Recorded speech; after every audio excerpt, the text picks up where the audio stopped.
Chapter 1235. These bodyguards might not be able to outtalk the people from the investigation team, but if they were to fight, who would be their match? At that moment, the bodyguards swarmed forward, and the 5 members of the investigation team, including Muld, were crudely pressed to the ground. What are you doing? Are you trying to rebel? Muda was furious when he saw that his division commander had actually made the first move. Hee, it's not up to you to decide whether we're rebelling or not. I see that you don't have any other abilities, but you're quite good at making accusations. Men, lock them up and interrogate them properly. I want to see how clean they are. Xianxia was also furious. This time, he wanted to investigate them properly. Since he had already made a move, he wanted to see things through to the end. He had a feeling that there must be something behind Muda, who was easily bullied and feared the strong. Xianxia immediately took action and captured him. However, after considering some factors, he did not release Division Commander Kong Ji. Even Company Commander Li Yun was asked to stay in the courtyard and not go out. He wanted to keep the news a secret to avoid alerting the enemy. After leaving behind 30 bodyguards to interrogate Muda and the others, Xianxia left the courtyard and brought the remaining 20 bodyguards to the Second Army's headquarters. The Second Army's headquarters was no longer as lively as it used to be. Even if some of the officers were still working, it was obvious that they were not in a good mood. They all looked absent-minded. It made sense. They were busy at the front, but someone was stabbing them in the back. If it were anyone else, they would not be in the mood to work. When Xianxia appeared in the Second Army's headquarters, many people looked at him with hope. Some even wanted to report some of the investigation team's misdeeds. However, when they saw that Xianxia was very anxious and only asked where the commander was, they could only suppress the anger in their hearts and did not stop him.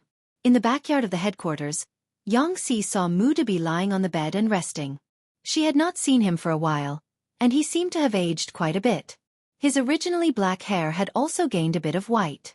As soon as Xianxia entered the room and saw who it was, he hurriedly got up.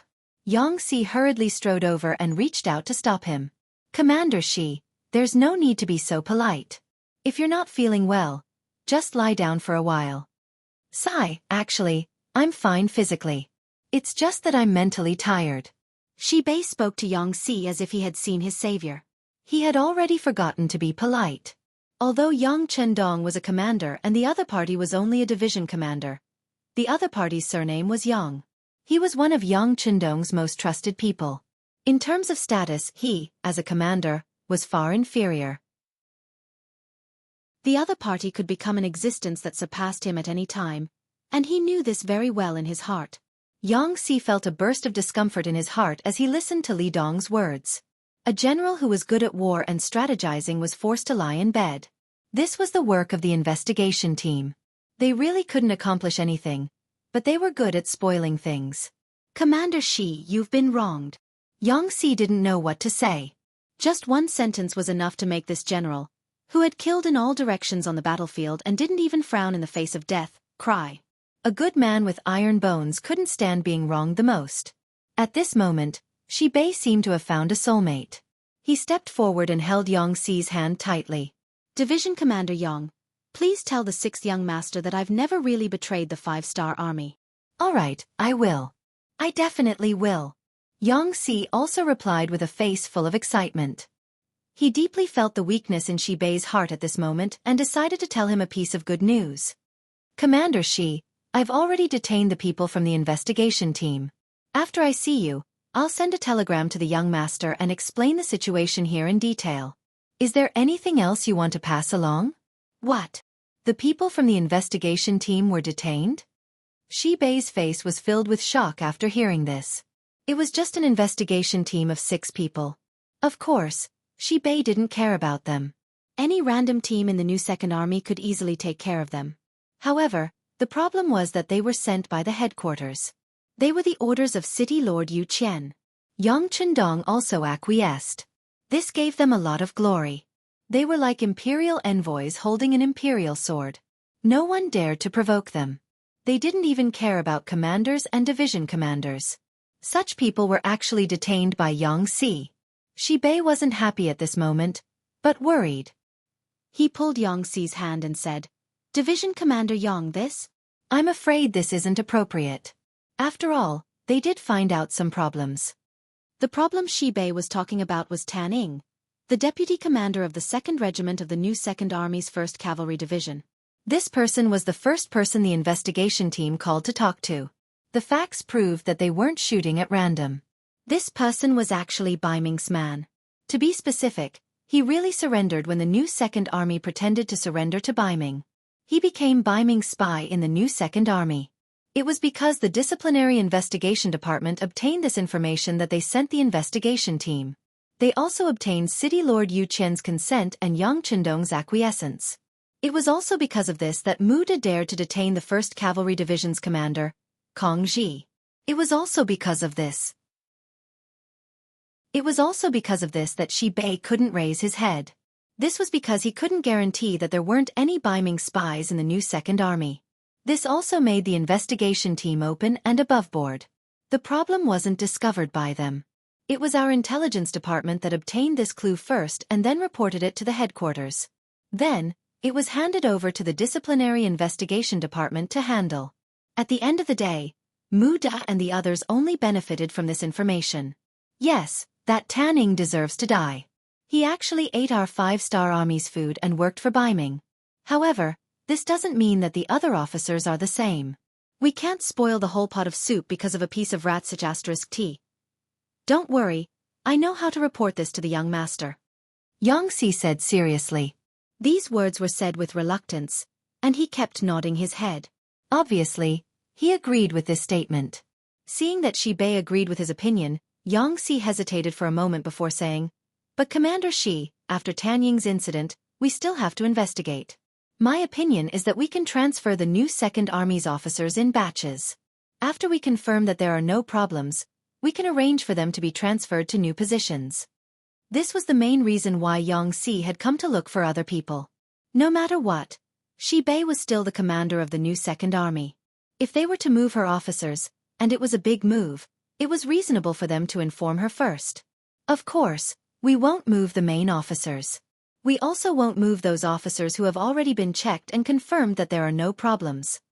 Xianxia was afraid that Shi Bei wouldn't understand, so he made a promise overnight. They could move the officers, but they couldn't move too many of them. Otherwise, it would really hurt the new 2nd Army's foundation. Xianxia wanted to continue explaining because he wanted to lower Shi Bei's guard. If even the commander couldn't figure it out, then the new 2nd Army's ability to work would definitely drop. What Xianxia didn't expect was that right after he finished speaking, Shi Bei already nodded in agreement before he could even say some comforting words.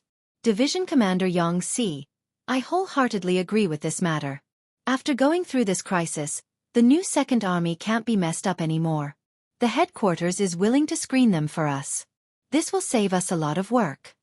Shi Bei actually agreed. Xianxia said somewhat embarrassedly, "Commander Shi, these are your heartfelt words. You can't let your emotions affect your decisions." Of course they are heartfelt words. First, there was Su Yuan in the new 2nd Army, and now there's Tan Ying. To be honest, I'm almost too ashamed to face anyone. If the headquarters can investigate the background of these officers, it's of course a good thing for the new 2nd Army's combat power. Alright, I have one more request. Sure enough, Shi Bei still had a backup plan. Xianxia didn't immediately agree. Instead, he said with a smile, "Commander Shi, there are no outsiders here. Just say what you want." Then I'll say it. I only have one request. Can you let the new 2nd Army participate in the war? Only in war can we quickly gather people's hearts. Shi Bei said with a face full of hope. He stared at Xianxia's eyes fiercely. Hearing that he wanted to participate in the war, Xianxia shook his head. He could understand Shi Bei's feelings, but such a big matter was far from being decided by him. The most important thing was that now the new 2nd Army's problem hadn't been thoroughly investigated. No one would be at ease to let such an army rush to the front line. If there was a betrayal before the battle, wouldn't it really cost people's lives? Xianxia had such a thought in his mind, but some words couldn't be said like this. He found an excuse and said, "I'm afraid this matter is not easy to handle. Commander, she is also a person who has fought in wars. You should know the importance of logistics and provisions. Right now, Shaojing and Jingzhou are the main transit points for logistical supplies. Your new second army is very familiar with the situation here. If another army were to take over, I'm afraid it would be very easy for problems to arise. Of course, this was a reason. Shi Bei could understand the meaning behind these words. In fact, when he made the request, he didn't have much confidence. He said these words to prove his determination. Xianxia immediately rejected, and Shi Bei didn't mention it again. No matter what, the investigation team's people were detained, which was a good thing for the new second army. This was because the investigation team was clearly biased. Under the preconceived idea that everyone had problems, it was quite difficult for them to deal with the new second army's problem fairly. After comforting Shi Bei also promised that she would throw herself into work with a new attitude as soon as possible. Xianxia left the new second army's military headquarters. At the entrance of the military headquarters, he saw the soldiers he brought with him. Master, the interrogation results are out. There is indeed a problem with Muda. Let's go back and talk. Hearing that the results were out so quickly, Xianxia was also very surprised. He didn't know that in front of the fierce and murderous soldiers, Muda, who only knew how to talk big but was very afraid of death, couldn't last more than a few rounds. Chapter 1236. In the royal palace of Turpan, Yang Chendong was looking at the military situation map in front of the sand table. Beta Persei came to his side and whispered, "Young master, Xianxia sent an urgent message. It's about the disciplinary investigation department." Urgent? Yang Chendong slowly turned around when he heard this. Something big must have happened to be able to add the word urgent before the telegram. "Yes, this is the content of the telegram," Beta Persei said as he respectfully handed the telegram he had just received to Yang Chendong. Although Beta Persei and Xianxia had a good relationship. But if it wasn't for the urgency of the matter, he wouldn't dare to disturb Yang Chendong, who was thinking about military combat plans. To be able to do this, it could only prove one thing, that something big had happened. Yang Chendong took the telegram, and after the time it took to drink a cup of tea, the telegram was fiercely thrown to the ground. What does this Meng Ziliao want to do? Does he want to disrupt the morale of my army? The so-called Meng Ziliao was the vice minister of the disciplinary investigation department, second only to Chief Guan Wanjing. Because he was very filial, learned a lot of literature, and wrote good essays, he was valued by Yu Qian and several other officials in Qichen City. After a period of experience in other departments, they found that he was a talent, and this time, they recommended him to be the first vice minister of the disciplinary investigation department. It could be said that he held great power and reached the sky in one step. From this point, it could also be seen that Confucianism still had a deep influence on Yu Qian and others, and this was also unchangeable. After all, how could something that had been passed down for thousands of years be changed just like that? But this person, because he was too filial, this time, he actually used his power for personal gain and helped his elder brother, the vice minister of the Army Staff Division, Meng Ziliao. It was said that Meng Zitong was also a capable person. He had a good grasp of the battle situation and had a good view of the overall situation. He had once been praised by Lang Song, the deputy commander of the army headquarters. He had also been recommended to Yang Chendong more than once. However, Yang Chendong considered that this person did not have any experience in leading troops. Everything he learned was just theory. Hence, he did not give him any important tasks, citing that there was no suitable position. Of course, Meng Zitong didn't know that this was Yang Chendong's excuse. He thought that there was really no suitable position. Therefore, he had been waiting. This time, the five-star army had consecutively established the 5 new armies, the first army and the second army in the primordial city. All of a sudden, there were 3 vacancies for commanders, so he had no choice but to consider it. For this reason, he pestered Lang Song every day, and basically obtained his support. Meng Zitong never expected that Yang Chendong would have the final say in this matter. Other than some division commanders, deputy division commanders, and regimental commanders who were transferred from the army headquarters, the 3 corps commanders were all personally appointed by him. This made Meng Zitong very disappointed. Originally, there should have been a position for him among the 3 corps commanders. This huge contrast from hope to disappointment made him unable to bear it. However, what made him even more disappointed was that the 3 corps commanders in the new army that was about to be established would also be selected from the current division commanders. This made him unable to see the future for a while. When he returned home, he sighed because of this. All of this was seen by his younger brother, Meng Zitong.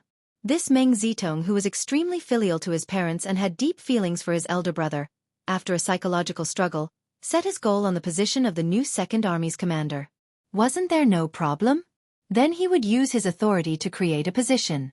As long as he was willing to step down, the position of the corps commander would be vacant. Considering that there was such a big problem with the new Second Army, it should not be internally elected. The possibility of external transfer was very high. In this way, wouldn't his elder brother have hope? In order to complete this matter, Meng Zitong sent his trusted aides, Mu Da and Chong Wu, to be the leader and deputy leader of the investigation team respectively. The reason why he sent out two people at once was probably because one of them did not do his best and the other could be a substitute. However, he did not expect that because he sent out two people, Chong Wu would be the first to confess when faced with Xianxia's personal interrogation. Then, under pressure, Mu Da repeated Meng Zitong's instructions to him. That was the main content of the telegram. Xianxia was very sensible. He only described the process of the matter and did not make any suggestions on how to deal with it. Even so, Yang Chendong was burning with anger. The reason why he agreed to the investigation team's investigation in the new Second Army was because of Su Yuan and Now Tan Ing. Yang Chendong did not want any traitors in the army. He still needed to be on guard when fighting against external forces. In addition, Yu Qian was the one who suggested it, so he did not refuse. Now, it seemed that some people had taken advantage of the loophole. Did they really think that he was so easy to use? Yang Feidian. Yang Chendong's face was filled with anger, and his eyes flashed with anger. Telegram Yang Wu and ask him to investigate this matter secretly. If it's true, send Meng Zitong and Meng Zitong to prison for abusing their power for personal gain and convict them because of City Lord Qian. Yang Chendong's voice carried a trace of viciousness. It was true that these two people were talented. Once they were used well, they might be able to do a lot of work or even big things. However, this could not be the reason why they could use their power for personal gain. He wanted to use this matter to tell everyone that in Xianxia and the Five-Star Army, there were many capable people, but loyalty was more important. If there was no loyalty and a selfish person in their heart, no matter how capable they were, no one would value them. Beta Persei wrote down the contents of the telegram and turned to leave. Of course, he had also heard of these two people. For example, Meng Zitong. Lang Song had once looked for Beta Persei and recommended this person. But so what if they were capable? They dared to use public power for personal gain, and even wanted to frame a current army commander. Just based on this, the two of them would probably not be able to get out of prison for more than 10 or 20 years. The telegram was sent very quickly. In just 3 days, Yang Wu, who had received the order, had investigated the matter clearly. Receiving Yang Chendong's order was like receiving an Imperial sword. Everything he did was green light. When the evidence was conclusive, the two brothers, Meng Zitong and Meng Zitong, were taken away from their respective offices. Taking away two vice commanders at once, and both of them held important positions and were even blood brothers. This matter quickly caused a huge commotion in Crimson City. For this reason, after City Lord Yu Qian heard the news, he personally asked about this matter. Soon, Yang Wu went to meet Yu Qian, Lang Song, and the others respectively. When he left, these people who were found were all covered in cold sweat. They had actually used their power for personal gain to this extent. They actually wanted to frame a military commander in public, and a military commander who had performed meritorious deeds. Whether it was Yu Qian, Lang Song, or the others, they were all covered in cold sweat. These two people were recommended by them. More importantly, from the beginning of the investigation until the arrest of this matter, no one had informed them. What did this prove? Yang Chendong was already very dissatisfied with this matter. This was what made them feel afraid. Immediately, Yu Qian and the others quickly wrote a letter of apology and sent it to Yang Chendong in the form of a telegram. In this regard, Yang Chendong did not reply and acted as if this matter had never happened. The reason why he did this was because Yang Wu had called and said that this matter was completely the fault of the Meng brothers. City Lord Yu Qian and the others had no idea at all. In the end, they were just being used by others. Since that was the case, why would Yang Chendong reply? Not replying was also a kind of attitude. Think about it yourselves. The matter was handled so badly, the most important thing to consider was how to correct it in the future. When this matter was revealed, those who knew the inside story were in an uproar. especially those who were arrogant because of their talents. They even tucked their tails between their legs. Who said that you had to be valued by others just because you were talented? Once you did something wrong, the building would collapse in an instant. This rang the alarm bell for many people, and it also made the atmosphere between the various departments in Crimson City correct. Things like private power being used in public were naturally reduced by a lot. The strategy of making a show of the mountain to scare the tiger was very effective. Since there was a problem with Muda's investigation team, as the chief, Guan Wenjing, quickly sent a new investigation team. This time, there were more than 30 members in the investigation team. They did things according to the principles of openness and fairness. Soon, the new Second Army was on the right track after changing a batch of officers.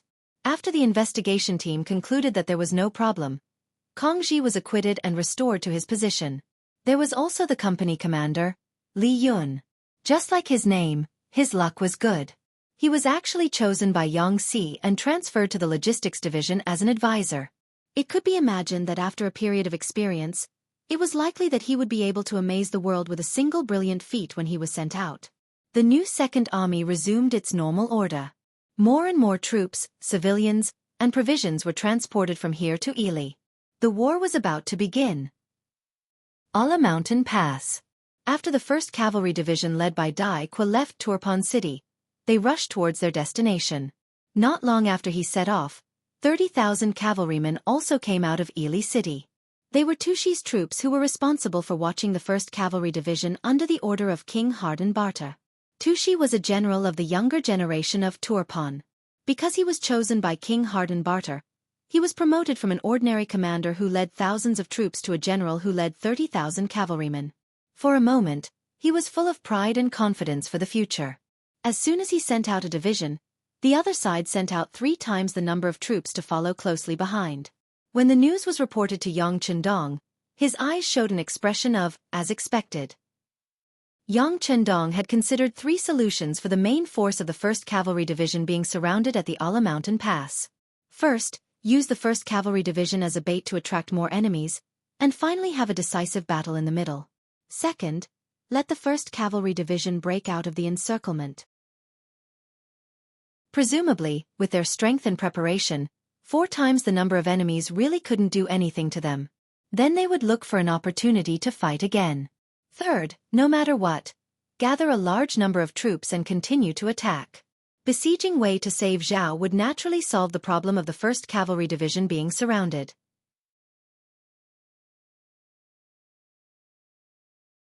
Chapter 1237.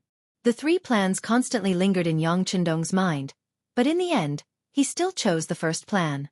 The second plan was a passive defense, which was not what Yang Chendong liked. The third plan was a little too risky, especially when the reinforcements were still on the way and had yet to arrive. It was a little rash. Only the second plan required a certain amount of time to prepare. He could take the opportunity to wait for more reinforcements to appear and fight a big battle. Just like how Yang Chendong didn't know that Kazakh had dispatched 80,000 cavalry, his enemies also didn't know that there were 3 5-star army reinforcements coming to Ili County. Send a signal to Commander Dai Qua. Tell him to slow down and delay for some time. At the same time, order the reconnaissance group and the light cavalry to set off. I want to see how many troops they will send. Yang Chendong slammed his right fist on the sand table and said in a firm tone. After the order was issued, Ding Shan led the reconnaissance group and Ma Xiangshan led the light cavalry, a total of 10,000 cavalry, to Lufan City. As soon as the news came out, General Aleifu of the Yarkiang tribe also led 30,000 cavalry to follow. It was the same as the 1st Cavalry Division that followed Dai Qua before. 3 times the number of troops surrounded them. Interesting. Looking at the 3 times the number of troops, Yang Chendong smiled and looked at Beta Persei and said, Suhi's new army should have rested enough. Send them out, I want to see if they can send 100,000 troops.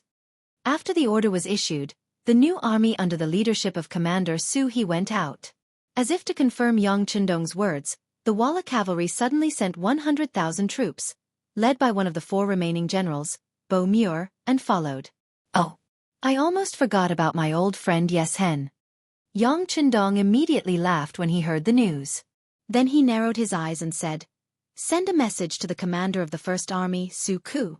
Tell him to attack the Walla army directly from behind and find an opportunity to destroy the enemy. On the current battlefield, it seemed that the anti-5-star army alliance had the upper hand. They had 240,000 troops. On the other hand, the 5-star army only had about 70,000 soldiers. This 3 times the number of the 5-star army seemed to be enough to defeat the 5-star army. However, once the first army joined the battle, they would have 30,000 soldiers. Then, the second army and the 5-star armies would add up to another 70,000 soldiers. In total they had 100,000 soldiers. The difference in military strength would be from 240,000 to 170,000. There would only be a difference of 70,000 people. Most of the soldiers on his side were veterans, while the other side had many new recruits. With the combat strength of the 5-star soldiers, this was no longer a problem. If they could heavily injure the 240,000 enemy troops, they would be able to destroy at least a third of the enemy's army. Yang Qindong had his own plans, but what he didn't know was that the enemy also had their own plans. Their target was him, the founder of the Xianxia Empire, the soul of the 5-star army, and the Bugnom of Gojoseon of the Great Ming Dynasty. They would use the 1st Cavalry Division at the Ala Mountain Pass as a gap to surround them. Then, they would lure in a large portion of the 5-star army's main force and destroy them. They would be the first target of the anti-5-star army alliance. Since there was a first, there would be a second. The second was to surround the Turpan Empire's capital, where Yang Qindong was. In order to achieve this goal, Lily, Turpan, and Yarqiang would each send out 20,000 troops. Yes Hen would send out 40,000 troops, which was all of his remaining troops. Adding on the 80,000 troops from the Kazakh army, they had a total of 180,000 people. They were only attacking a single capital, so they were filled with confidence. The 5-star army sending out their troops did not surprise Yes Hen and the others. In their eyes, it would be strange if Yang Qindong didn't send out his troops. After all, the 1st Cavalry Division was the elite force of the 5-star army. They couldn't just watch and do nothing. With their advantage in numbers, as long as the 5-star army sent out reinforcements, Lily and the others would send out 3 times the number of reinforcements. At the same time, the dark plan was to take advantage of the fact that Turpan City did not have enough troops to attack. If they could take down Yang Qindong, the 5-star army would be torn apart. In order to complete this plan, Yes Hen was going all out. Not only did he send out all of his 140,000 cavalry, but he also used the 100 cannons that he had bought from Baiming. In short, he wanted Yang Qindong to die. A mountain could not accommodate 2 tigers. There could only be 1 king on the grasslands. In Yeshen's eyes, Yang Qindong was the biggest obstacle to him becoming the king. What he needed to do now was to kill this person who was the biggest threat to him. After that, he would regain his position as the overlord of the grasslands. Turpan City. A large number of the 5-star army was sent out. Until now, Yang Qindong only had the 20,000 Mongol army and the 2,000 black cavalry by his side. Oh right, there was also the 4th Division, who was escorting a large number of rations and other military resources to Turpan City. The reason why he did not send Narisong out was because this cavalry was made up of various Mongol tribes. Although there were many of them, their combat strength was a level lower. Such a cavalry force would not have a problem winning a battle. However, once they were surrounded, it would be difficult for them to form an independent army. If they were sent out and surrounded, it would be very dangerous. They would be the first army to be attacked by the enemy. Yang Qindong didn't want Narisong's 20,000 cavalrymen to fall into the danger of being surrounded and killed. Moreover, they hadn't occupied Lufan City for a long time, so the city still needed to be stabilized. The security of the 200,000 people in the city also needed someone to stay behind and manage. The ones left behind were not the strongest. Yang Qindong didn't want them to charge into battle with the enemy, but they could still be used to maintain order in the city and manage the ordinary people. It had to be said that in a foreign land, they could not unleash the full strength of the 5-star army. Just managing the hearts of the people required a lot of effort. When Yang Qindong did not want Narisong's 20,000 Mongol cavalry to be surrounded, they were still surrounded. Moreover, they were surrounded along with Yang Qindong. The news came from the Security Bureau and the CIA. Turpan, Ili, and Yarqiang had each sent out 20,000 cavalry, and their target was Turpan City. They're finally here? Towards this news, Yang Qindong was not surprised. Since he could surround Turpan City, why couldn't the enemy do the same? It was just that he did not think much of it. It was just 60,000 Mongol cavalry. How could it be so easy to take down Turpan City? Although Narisong's Mongol army was not strong, they could still defend against 60,000 Mongol cavalry. Yang Chendong had never been a careless person. As a precaution, he still gave the order to the fourth Master Lu, who was rushing over to the capital of Turkmenistan, to speed up the operation and report back to him as soon as possible. Once he had the 4th Lu Division by his side, Yang Chendong would not be afraid of anyone attacking the city. The telegram was sent out, and there was a reply very quickly. However, it was not good news. Commander Ling Dechang said that there were at least 40,000 Mongol cavalry around them. If not for the firearms in their hands, they would have charged over long ago. However, these Mongol cavalry still relied on the speed of their war horses and their proficient riding skills to fire arrows from time to time, slowing down the 4th Lu Division's advance. Commander Ling Dechang also said that at this rate, it would take them at least 10 days to reach Turpan City. 10 days? That's enough. Send a telegram to Commander Ling Dechang. Tell him to play it safe and not act rashly. Yang Chendong snorted. He had already guessed that the ones blocking the 4th Lu Division were Yeshin's Wara. Were they finally unable to bear it anymore? But so what if they slowed down the 4th Lu Division's advance? They were a fully equipped Mongol cavalry master, not someone that could be touched by 40,000 Mongol cavalry masters. Otherwise, they would not be able to return. As long as he defended Turpan City to the death for 10 days, once the 4th Lu Division arrived, the siege would collapse on its own. At this moment, Yang Chendong was still full of confidence, but he never expected that everything would change in the afternoon. Before the 60,000 cavalry from the other 3 countries arrived, 80,000 cavalry had already appeared outside Turpan, surrounding the city so tightly that not even a drop of water could escape. If not for the fact that Yang Chendong was cautious and gave the order to close the city gates, these 80,000 Mongol cavalry masters would have taken the opportunity to charge into the city. However, even if they did not attack immediately, the appearance of these 80,000 Mongol cavalry masters was still out of Yang Chendong's expectations. Shortly after, General Song also reported that in this short period of time, many civilians in the city had suddenly launched a counterattack against the Mongol army. Although the number of casualties was not high, it took up a lot of their energy and they were unable to fully defend the city. The civilians of Turpan City did not have the time to move out. They had only been informed of the relevant policies and laws. If not for the siege outside, these civilians might have approved of Xianxia's actions. But now, even if they were rescued by their own people, most of them still wanted to return to Turpan City. No matter how Turpan treated them in the past, this was still their roots. Not everyone would forget about righteousness for the sake of profit.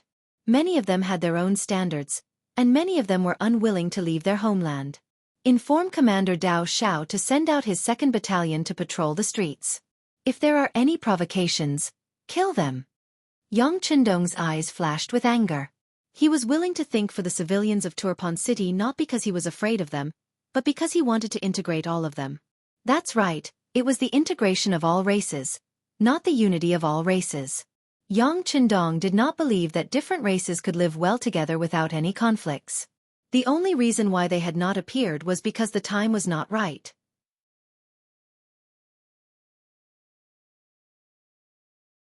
Chapter 1238. In order to prevent future troubles and to create a harmonious environment for future generations, Yang Chendong wanted there to be only one nation and one nation in this world. When everyone was a part of it, they would forget their previous identities. After 2 or 3 generations they would slowly get used to it. This way, the so-called differences between nations would slowly disappear. Of course, in order to achieve this, there must be a prerequisite. The farmers must have their own land, the merchants must have their own products, and the workers must have their own strength. All in all, everyone would have food to eat, everyone would have work to do, and everyone would be able to live a better life through their own efforts. Yang Chendong wanted to use his own efforts to let the citizens live a better life. Even if it was a foreign race, he would not be too prejudiced. The prerequisite was that the Han people's rights would not be harmed, and they would not be treated unfairly. In fact, they would even be treated better than others. He believed that if this continued, there would be a day when the world would belong to the Han people. However, this did not mean that he was afraid of these foreign people, especially those who opposed him. If they went overboard, he would not mind killing one as an example to others. Just like now, it was a special period. With the sudden appearance of external enemies, he would not allow any internal problems to occur. After Dao Xiao received the order, he excitedly led 1,000 black cavalry soldiers out of the palace. When they arrived on the streets, their murderous aura frightened many people. Some people who originally wanted to take advantage of the situation could not help but reveal shocked expressions. They were already considering whether it was appropriate to make a move now. However, there were always some people who did not believe in heresy. Some of them were staunch nationalists who only wanted to be Turkmen. Even if they had to die, they would die here. There were also some people who had opportunistic thoughts. They had seen how the 5-star army treated the citizens. Not only did they not oppress them, they even helped the citizens. This was something that they had never seen before. Because of this, these people did not believe that the previously benevolent 5-star army would suddenly turn hostile. When these two types of people gathered together, they decisively made their move when they saw the black cavalry passing through the streets in an orderly manner to restore order and security in the city. They rushed towards the black cavalry with sticks and some iron weapons. They were challenging the dignity of the 5-star army and challenging Yang Qindong's bottom line. Stop! Anyone who comes within 10 meters will be killed. The awe-inspiring Blade Howl did not immediately give the order to kill. Instead, he gave the enemy a chance to retreat. However, such kindness was seen as weakness by some people. Some of the red-eyed people ignored Dao Zhao's warning and continued to charge forward. There were even some people shooting arrows in the dark. Obviously, they wanted to muddy the waters and fish in troubled waters to reap the benefits. Arrows pierced through the air and landed in the midst of the black cavalry. Some of the arrows even hit the bodies of the Black Knight Dragon Guards, but they were all blocked by the black armor made of fine iron that had extremely strong defensive properties. There were still people charging forward and shooting arrows. At this moment, anger flashed across Dao Zhao's face. He spat out a word, "Kill." The black cavalry, who had long been enraged and could not wait any longer, immediately drew their bows and arrows and launched a counterattack at the targets in their eyes. A series of arrows were reflected and dozens of shouts came from the darkness. Those were the people who wanted to shoot arrows. Cries of agony rang out on the streets. Over 60 bandits with various weapons had been shot by arrows, and there were still some who had not died. At this moment, loud cries of pain came from their mouths. The black cavalry retaliated. The moment they attacked, it was like a thunderbolt. They did not have the slightest intention of holding back. This scene frightened many people. Human nature was often like this. The more you retreated, the more they would think that you were weak and easy to bully. They would then become even more vicious and act like an evil person. On the other hand, once you acted tough, they would feel fear from the bottom of their hearts. At this time, they would become docile sheep, waiting to be slaughtered and dealt with. The black cavalry's sudden counterattack obviously had the effect of the latter. In an instant, many people shut their mouths. Many people in the dark put down their weapons. They were shocked and frightened by such a decisive action. Patrol the streets in groups of 50. If there are similar cases, kill. Dao Zhao's eyes did not show any signs of weakness. He knew that blindly killing would not solve the problem. However, there were times when showing off one's fists was very effective. Just like now. Everyone was looking at him in shock. The murderous aura that he had felt before had subconsciously lessened. This was the benefit of killing to stop killing. After the order was given, groups of black cavalry instantly went far away and headed to other nearby streets. To be able to become the capital of Tulyafan, the city was not small. The places that they needed to patrol were also very wide. Dao Xiao did not leave. Instead, he stayed with a group of 50 people. Behind them were the Mongolian cavalry and some Tulyafan youths who had volunteered to join the 5-star army. They were busy clearing the streets. It was just like how there had been traitors in China. There were people who lowered their heads to the strong everywhere. Although these people did not have any backbone, wasn't this what Yang Qindong needed? The appearance of the second group of black cavalry instantly suppressed the chaos in Tulyafan's capital. Occasionally, there were some who managed to escape. However, at this moment, they could only hide in dark corners and did not dare to do anything. After the internal problems were dealt with, the next step was to deal with the external enemies. Very soon, a piece of news reached Yang Qindong's ears.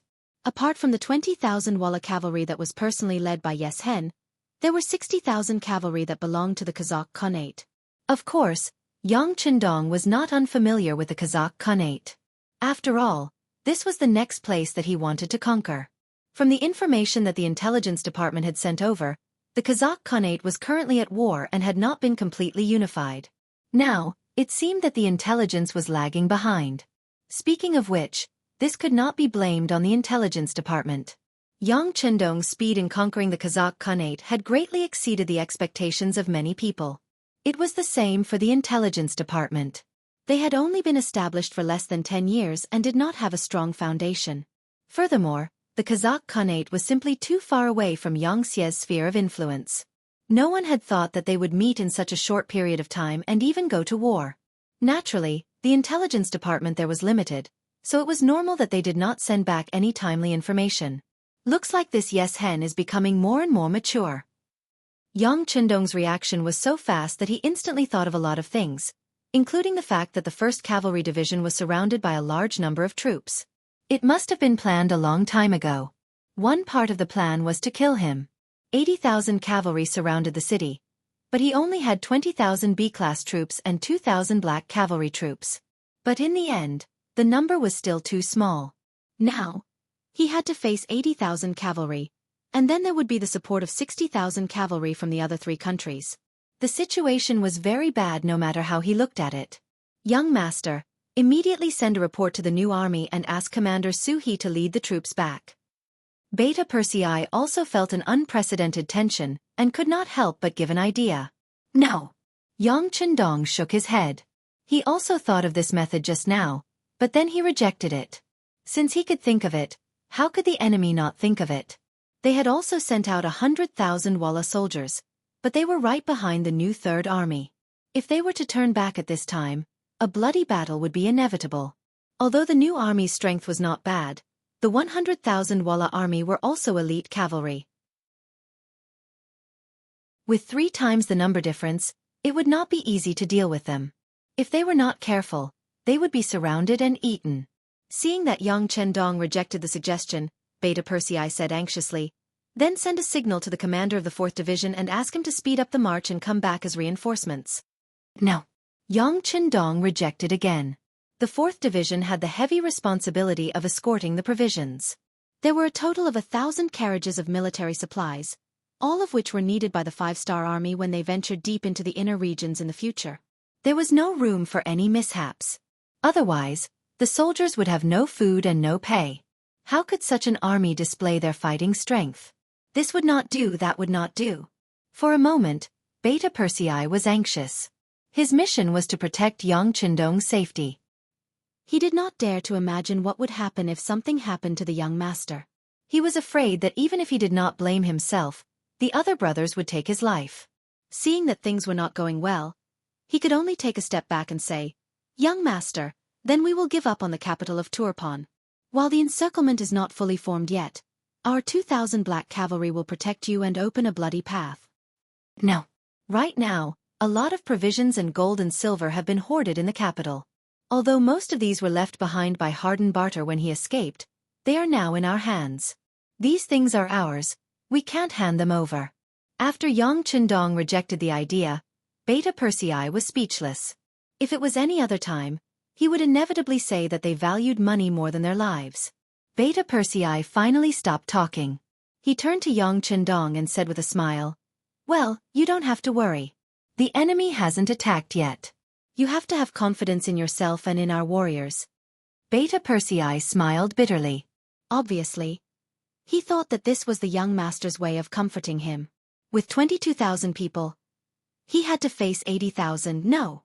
It was 140,000 cavalry. He really had no chance of winning. Okay, since that's the case, send a telegram to Ling Daqiang.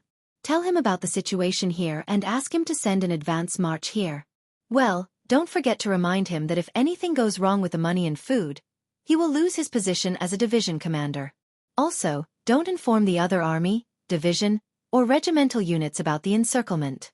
Yang Chendong said with a very serious face. He knew too well that if he didn't say it harshly, once Ling Daqiang knew that they were in danger, he would definitely bring his army to kill them. If that was the case, the money and food would be taken advantage of by the enemy cavalry. This was something that Yang Chendong absolutely didn't want to see.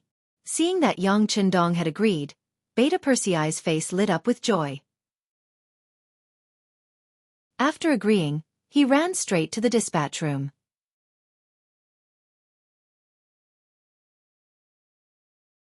Chapter 1239. The 4th Division of the Lu Army. It had a total of 8,400 soldiers. However, such an army of less than 10,000 was escorting 1,000 carriages of food and fodder pulled by livestock on the land of a foreign country, and no one dared to provoke them. Just like now, they could see the silhouettes of cavalrymen in the distance, but they did not dare to get close to this army. It wasn't because of anything else, but because just 2 hours ago, a Kazakh Khanate cavalry squad of 300 intended to charge over from a relatively narrow area. But they were indeed routed 200 meters away. 200 meters was the time when the muskets showed their prowess and bows were powerless. None of the 300 cavalrymen survived, all of them killed by bullets. This scene shocked many people, and it also made the Kazakh Khanate cavalrymen cower. Of the 40,000 cavalrymen that surrounded the 4th Division, there were 20,000 Walla cavalrymen and 20,000 Kazakh Khanate cavalrymen. However, facing the 4th Division of the Lu Army, the Walla cavalrymen who had already suffered countless losses naturally did not dare to act rashly. Instead, it was the Kazakh Khanate cavalrymen who charged forward. In the end, they suffered a huge loss. Because of this, General Gu Lijiang had no choice but to give the order to follow from afar and not get close. The blood of the 300 corpses had not dried up yet, and with this as an example, no one dared to take the initiative to approach. This allowed the 4th Division of the Lu Army to proceed forward safely. When General Gu Lijiang saw this scene, he was furious. He went to find the general of the Walla cavalrymen, the deputy general that Yes Hen trusted a lot, Chao Lu. General Chao Lu, the 5-star army's muskets are so powerful. What's the point of us following them? This was what Gu Lijiang could not understand. Since they could not get close, what were the 40,000 people doing here? To watch the show? If he knew this would happen, he would have followed the army to attack Turpan. That way, the siege would be faster. Compared to Gu Lijiang's dissatisfaction and impatience, Chao Lu's face was calm and unhurried. General Gu Lijiang, there's no need to be anxious. Since the leader asked us to come here, he naturally has his reasons.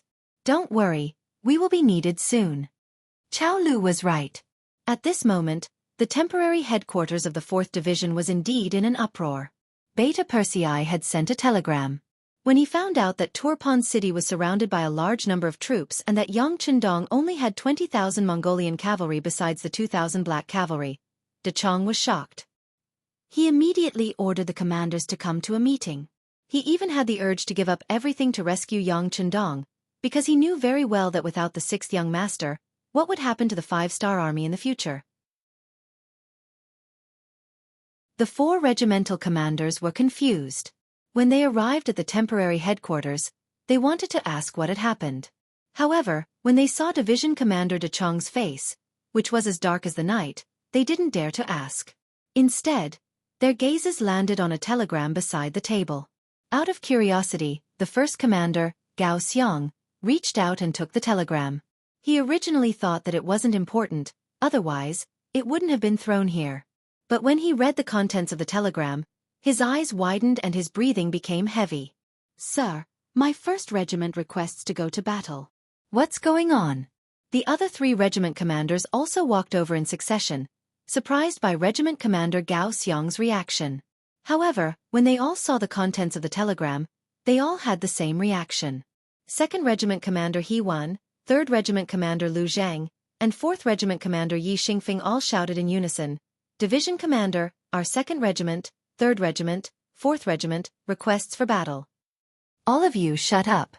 Ling Dechong was very satisfied with his subordinates' performance, but he immediately stopped them. Now that the 6th young master is in danger, even if he requests to go to battle, it won't be your turn. I've thought about it. I'll personally lead the team. When he said that he would personally lead the team, the 4 commanders were first stunned, then they all objected in unison. No. Why not? Ling Dechong had already thought of this result, but at this moment, he had already made up his mind. Even if he had to risk being punished, he wouldn't change his mind. It just won't do. The sixth young master once said that unless it's necessary, a division-level leader can't personally go to the battlefield. Although the situation is dangerous now, there's no need for you to personally lead the team. The first commander, Gao Xiang, was the first to come up with a reason to object. Compared to the other commanders, Gao Xiang, as the first commander, was undoubtedly the strongest. He was also someone who had been recognized by Yang Chendong, just like the other commanders who could only address Yang Chendong as Bugnam of Gojoseon, but he could already be called the sixth young master. This change in address represented a difference in status. Yes, now is not the time for the survival of the 4th Division Lu, so you can't personally lead the troops. The other three commanders also expressed their opinions. On one hand, everyone was indeed concerned about Ling Dechong's safety, but the most important thing was that they wanted to snatch this job. Once he was going to lead the team, they naturally wouldn't have a chance. Ling Dechong was naturally aware of the thoughts of the 4 commanders under him. However, he didn't point it out.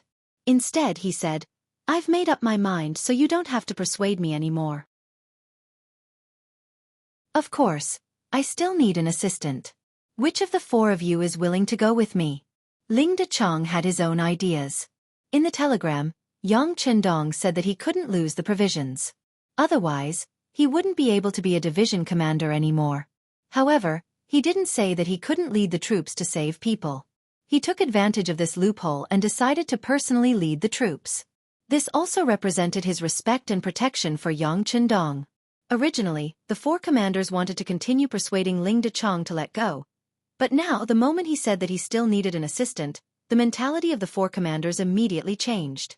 Even if they couldn't be the main commander, it was still an extremely honorable thing to be the assistant commander. At that moment, the 4 commanders immediately started fighting for this position.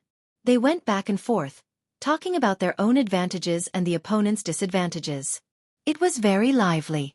Yang Chendong was in Turpan City, which had already been surrounded. It was extremely urgent, so Ling Dechong didn't want to listen to the commanders below continue fighting. He immediately shouted loudly, "Enough, don't say any more. How about this? I'll pick the generals. First commander, Gao Xiang." Here. When his name was called, Gao Xiang was full of energy. He was very happy, thinking that his division commander really thought the most highly of him. Gao Xiang's strength is outstanding, and he does things with ease. He will replace this division commander and continue to escort the provisions to Turpan City. 2nd Regiment will cooperate with him. 3rd and 4th Regiments will follow me to Turpan City to resolve the situation. Ling Dechong was very clear that if these people continued to argue, there would never be a result. He might as well give the order himself. Gao Xiang, who had been called out, had a happy expression. When he heard that his strength was outstanding and he did things with ease, his face bloomed into a smile. However, the next words made him freeze on the spot as if he was struck by lightning. This shouldn't be like this, right? Didn't he already call out his name? 2nd Regiment Commander Hewen also had an ugly expression.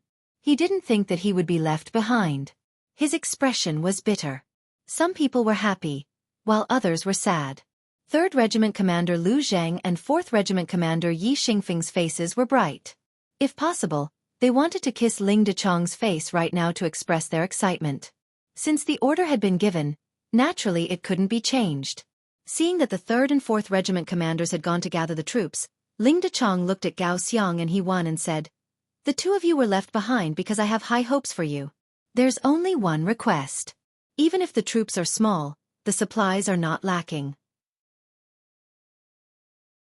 In order to ensure the completion of the mission, I'll allow you to reach Turpan City a little later. However, the supplies cannot be lacking. Otherwise, you can just wait to become ordinary soldiers." This was the meaning of going all the way. No matter how unwilling Gao Xiang and Hewen were, they had to agree and do their best. Even if the number of troops was small, the mission was still to ensure quality and quantity. Just as the order was given, the 3rd and 4th Regiments had already gathered. Every soldier brought 3 sets of ammunition to ensure that they had enough when facing the enemy. With Ling Dechong's order, the 3rd and 4th Regiments, as well as the guards of the division headquarters, walked out of the 4th Regiment's troops and headed towards Turpan City. At this time, under Turpan City, The 60,000 Kazakh cavalry had already surrounded the city. Kelly finally heaved a sigh of relief. He had long heard that King Wunan of Daemyong had a very elite black guard by his side.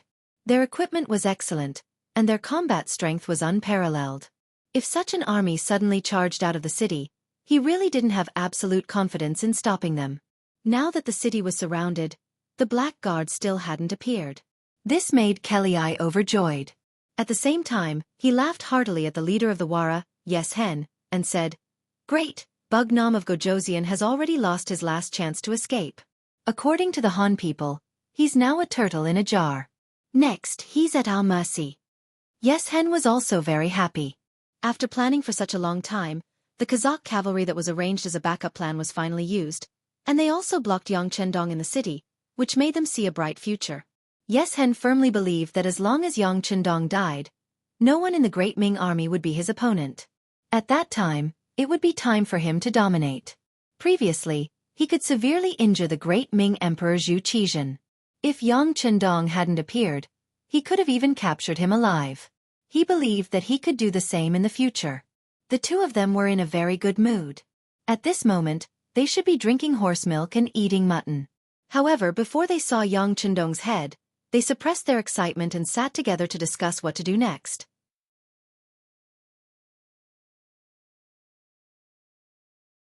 Chapter 1240. Encirclement was not the same as annihilation. As the capital of Tulyafan, the walls of Tulyafan were not short, and they were very sturdy. There were more than 20,000 soldiers in the city, which was Yang Chendong's support. The next thing they had to do was to kill their way into the city. Neither Yes Hen nor Kelly were fools. On the contrary, they were very shrewd. They knew very well that they had brought cavalry this time. They were not afraid of anyone charging on the grasslands, but attacking a strong city was not something they were used to. Let's wait for a while. Harden Barter wants to take back the capital the most. Among the 20,000 troops he brought, there are 10,000 infantrymen. It's best to leave the siege to him. After some discussion, the two decided to wait. The situation on the battlefield was in front of everyone. Yang Chendong would not have any reinforcements in the short term. The closest to Tulyafan was the new army that had just left the city 2 days ago. But if they dared to return, the 100,000 Walla army behind them would tell them the serious consequences of doing so. The second was the 4th Lu Division, but it would take them 10 days to get here. With this time, they would be able to launch a fierce attack on Tulyafan. Compared to the reinforcements, the armies of the other 3 countries had already set off. Especially the 20,000 soldiers of Tulyafan. Because they were the closest, they could arrive at noon tomorrow. It would only take half a day, so they could afford to wait. Both Yes Hen and Kelly were too smart. They were afraid that they would lose their strength in the siege. But sometimes, being too smart was not a good thing. Otherwise, there would not be the saying of being too smart for your own good. What they didn't know was that by not attacking immediately, Yang Chendong would have ample time to prepare for battle, which was very important in a siege battle. Like the enemies besieging the city, Yang Chendong's subordinates were also cavalry. They were also not good at defending a city. When Beta Persei finished sending the telegram and returned to Yang Chendong, he ordered people to open the treasury of the palace and take out all the silver inside. Take out the silver? All of them? Beta Persei asked, puzzled. He didn't understand. They were already surrounded, so what was the point of taking out the silver? Yes, all of them. Yang Chendong nodded heavily. This time he wanted to see how powerful money was. With the order given, 2,000 Mongol cavalry and 500 black cavalry headed straight for the palace treasury. The treasury was opened, and a small mountain of silver appeared in front of everyone. With so much silver suddenly placed in front of them, many of the Mongol cavalry felt dizzy. All of them would never be able to earn so much silver, even if they were poor their entire lives. At that moment, their greedy gazes were fixed on the pile of silver. All right. Have you seen enough? Once you've seen enough, move the silver, Beta Persei shouted. He seemed to have expected something like this to happen. The 500 black cavalry behind him acted as a supervisor. This shout instantly woke everyone up. Only then did everyone remember that there were still Azura's soldiers watching from the side. Thinking about how terrifying the black cavalry was on the battlefield, The 2,000 Mongol cavalry suppressed the excitement and greed in their hearts. One by one, they orderly placed the stacks of silver into the bags and carried them out of the treasury. Beta Persei personally went to supervise the distribution of the silver. Ba Daojiang, the deputy commander of the Black Cavalry 1st Platoon, led 200 Black Cavalry soldiers. They held gongs and walked on the streets. As they walked, they beat the gongs and shouted, "The chance to get rich is here, for those who have the strength to do so, the good news is here. Those who want to earn big money, gather at the square in front of the palace. The chance to get rich is here, for those who..." These repeated shouts followed Ba Daojiang and the others as they walked down the streets. After an hour, almost everyone in the city knew about this. Everyone was curious. Immediately, many people walked out of their houses and headed towards the palace. In the largest square in front of the palace, 5,000 Mongol cavalry soldiers stood around with their swords out of their sheaths. Each of them had a solemn look on their faces, giving people a feeling that strangers should not get close to them. But no matter how strong the pressure was, it still could not stop everyone from approaching the square. It was not for any other reason, but because at this time, the square was piled up with all kinds of silver. When Beta Persei was moving the silver, he roughly calculated that there was about 2 million silver in cash. From this, it seemed that King Harden Barter left in a hurry this time. He had no choice but to leave behind so many treasures. More than 2 million silver. If it was written as a banknote of 100,000 silver, it was really nothing. Most people only saw it as a number. But now, all of them had been replaced with cash. The impact it gave off was so strong that it couldn't be mentioned in the same breath. Yang Chendong came to the square under the escort of Longwei's 1st Platoon Captain Chiu Vi. He saw the sea of people and the greedy gazes with red eyes. This result made Yang Chendong smile with satisfaction. Although the result had not been announced yet, Yang Chendong already had enough confidence because he believed in the power of money. "Everyone, quiet down." Yang Chendong's chi sank into his dantian. At the same time, he raised his hands and then pressed them down. Just this one action caused the originally lively square to become completely silent. Yang Chendong was very satisfied with everyone's cooperation. Riding on the white dragon, he had a warm smile on his face. His eyes wandered around the crowd, and his voice rang out again. "Hello everyone, I am King Wunan of Daemyong, and also the Heaven Khan of the Grassland." When his voice fell, the square was still silent. If it had been another occasion, in Xianxia's territory, the shouts of "Long live Bugnam of Gojoseon" and "Long live the Heaven Khan" would have shaken the heavens. Yang Chendong, who was already prepared, was not disappointed at all. After introducing himself, he continued to speak loudly. "I believe many of you already know that Turpan city has been surrounded. The people surrounding us are your former masters, the Turpan army, as well as the nearby Yilabali army, the Yarkiang army, the Wala army, and the Kazakh army. There are about 140,000 of them." Shoo! When he finished speaking, many people in the square were shocked. Although some of them knew that the city had been surrounded, they were not very clear about who the enemy was and how many of them there were. However, when they heard Yang Chendong speak in such detail, some of the braver people's faces changed drastically. There were also some citizens who were worried about the Turpan kingdom. Smiles appeared on their faces. They could finally be their own people again. There were all kinds of expressions and all kinds of thoughts. This was not beyond Yang Chendong's expectations. He had just occupied Turpan not long ago, so he didn't have much contact with the locals. The migration work had just finished in 8 Mile City, so the news had not spread to Turpan yet. It was obviously impossible for the locals to have any good impression of him. It was because he knew that it was impossible that Yang Chendong did not think of using a few words to convince them to work for him. What he really relied on was money. There are 140,000 enemies outside, and we only have 20,000 cavalry in the city. The difference is nearly 7 times. If we fight this battle, I'm afraid that we will lose and Turpan city will have to surrender. I believe that this king and everyone knows the result of this." Yang Chendong's frank words immediately received a lot of approval. It was clear that everyone knew how to calculate and knew that it would be too difficult for the latter to make a comeback. Seeing that many people nodded in agreement, Yang Chendong was satisfied, but his face showed an expression of anger as he continued to speak. "Since everyone knows how to calculate this debt, how can this prince not know how to calculate it? Since we can't beat them, we can just run. Don't tell me that our 20,000 cavalry won't be able to carve out a path of blood before the enemy completes their encirclement? To be honest, this king is also a human. Like everyone else, I am afraid of death. When he said that he was just like everyone else, he was afraid of death. His words resonated with even more people. When they looked at Yang Chendong, their gazes were no longer filled with admiration, but with a sense of closeness.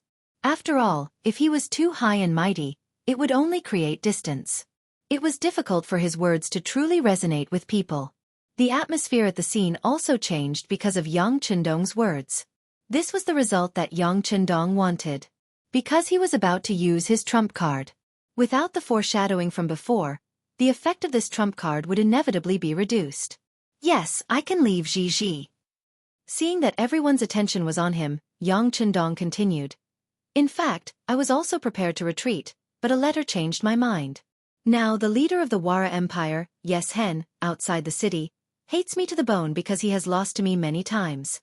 He wants to eat my flesh. In fact, he did eat a lot of flesh and blood on the grasslands. He even said that eating human flesh is good for his body. Hiss. When these words were heard by the commoners, many of their expressions changed. They did not expect that there would be such a cruel person in the world. Being the enemy of such a person was really a dangerous thing. After a few words, everyone had an impression of Yes Hen who they had never seen before. He must be a man-eating demon. It was better not to meet such a person. But at the same time, many people were interested in the letter. They wanted to hear what was written in it that Bug Nam of Gojoseon did not escape. Of course, the reason why everyone believed Yang Chendong's side of the story was because Yeshen's Wara Empire had been active in the north of Turpan many times. He was not only fierce but also cruel. Anyway, as a former enemy, there were no good rumors about him. It was precisely because Yang Chendong understood this that he boldly thought of such a killing move this time.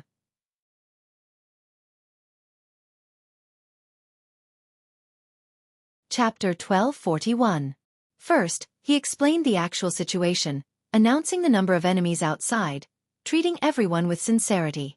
Next, he said that he was also afraid of death, trying to get closer to everyone, judging them by his own standards. Finally, he mentioned Yeshen's savagery to show everyone. Finally, in the end, he used his trump card. Yang Chendong's face was filled with anger and grief. I believe that many of you are curious as to why this king hasn't left, right? All right, this is the letter. He suddenly raised his right hand, and a piece of paper appeared in front of everyone's eyes. When everyone's gazes were focused on him, Yang Chendong took the letter and immediately read it out loud. My enemy, Bug Nam of Gojoseon, I didn't think that you would finally be surrounded by me. Haha, do you know that I've never been in such a good mood? Oh, you must be very sad, very angry. But what can you do? Right now, I represent the Five Forces Alliance, with 7 times your military strength. I don't believe that you can make a comeback this time. Oh, that's right, you might be thinking of escaping. That's right, with your 20,000 cavalry, you do have the ability to do so. But don't forget, aren't you the self-proclaimed Heaven Khan, the self-proclaimed savior of the world, treating the common people extremely well? If you dare to escape this time, will you? Once my army enters the city, I will immediately slaughter everyone in the city. At that time, whether it's the elderly or the children, whether it's men or women, not a single one will be left alive. And these people's deaths are all because you fled in fear of the enemy. These mistakes will all be placed on your shoulders. This chief will also announce to the world that these people died because they submitted to you and weren't protected by you.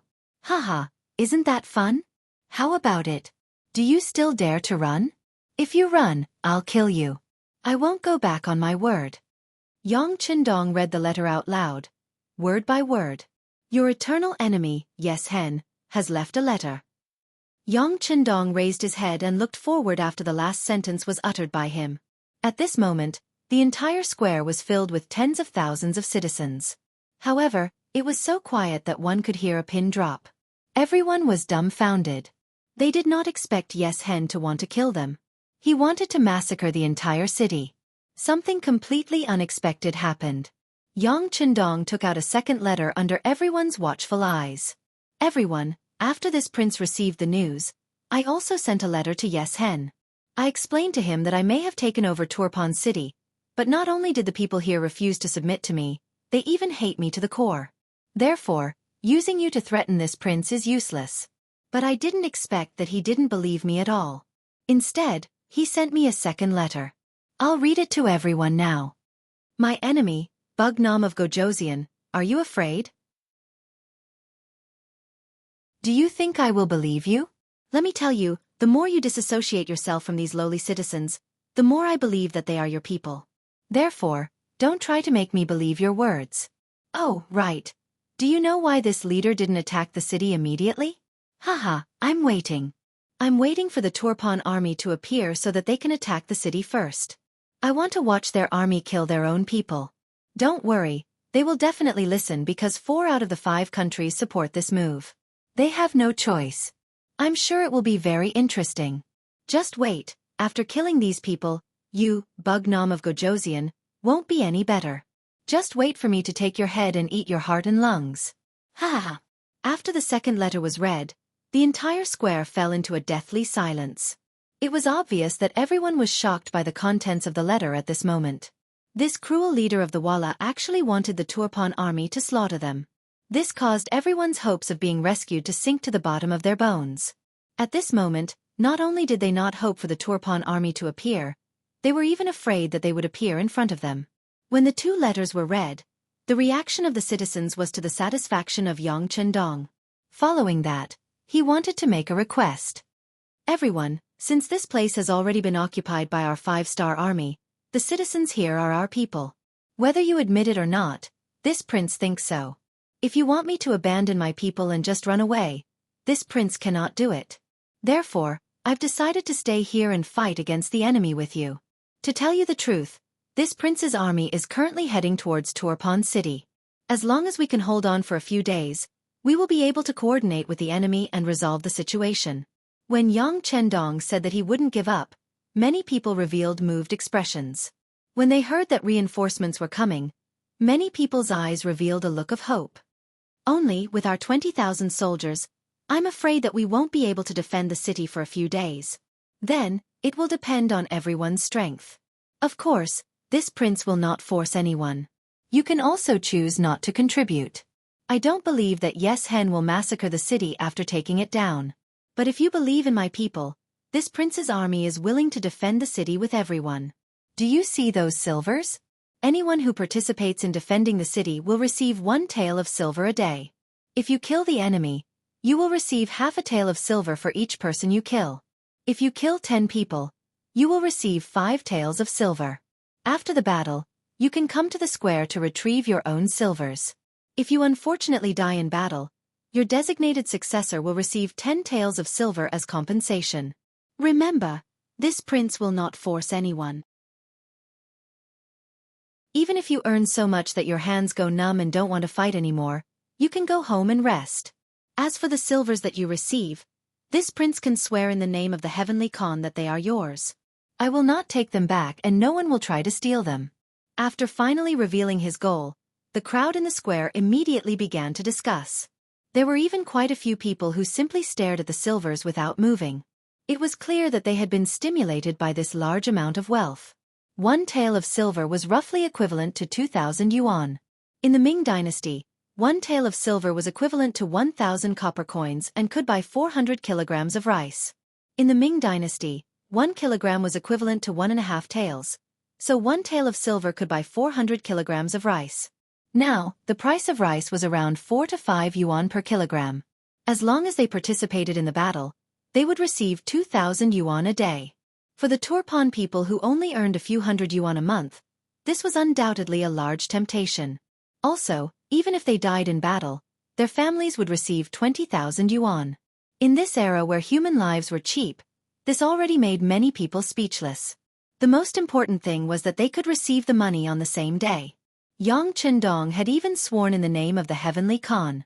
This was definitely a heavy oath. There was no one who didn't believe that they wouldn't be able to receive the money.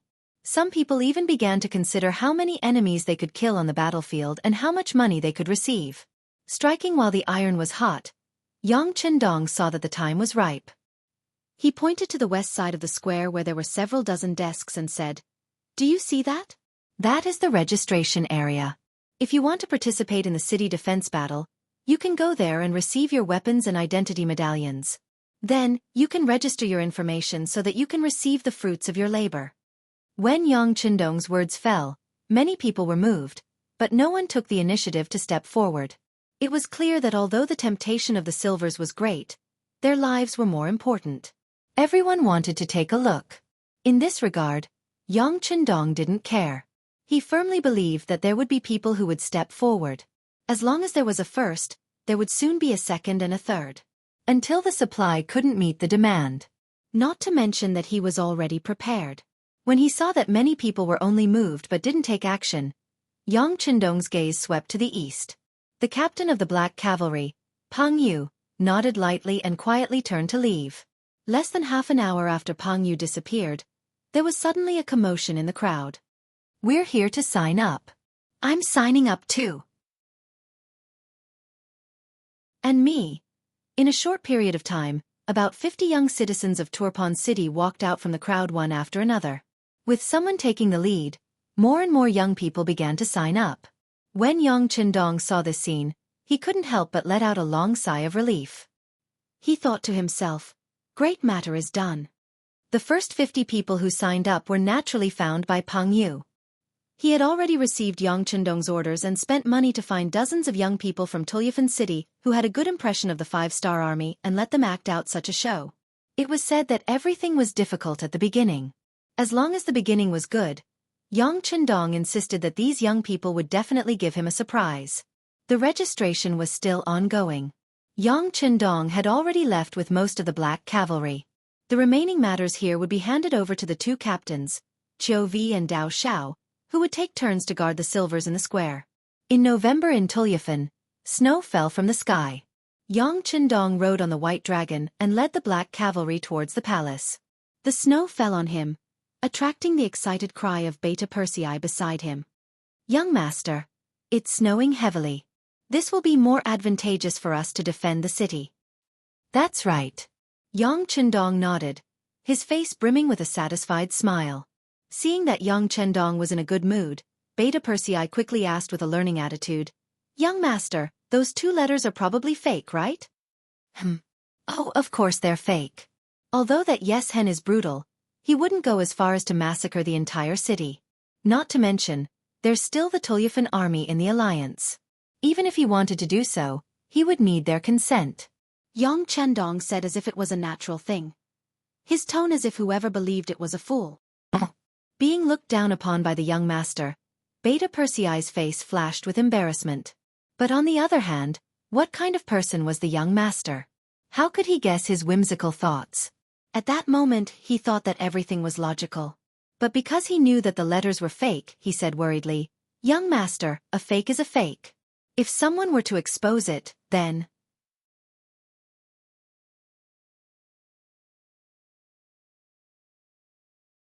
Chapter 1242. Then what? Yang Qindong glanced at Beta Persei and asked, "What if they want to rebel?" "Haha, don't worry, they won't. As long as they take our money, they are our people. They will never betray us again." "They won't betray us if they take the money? What if they just work but don't put in any effort?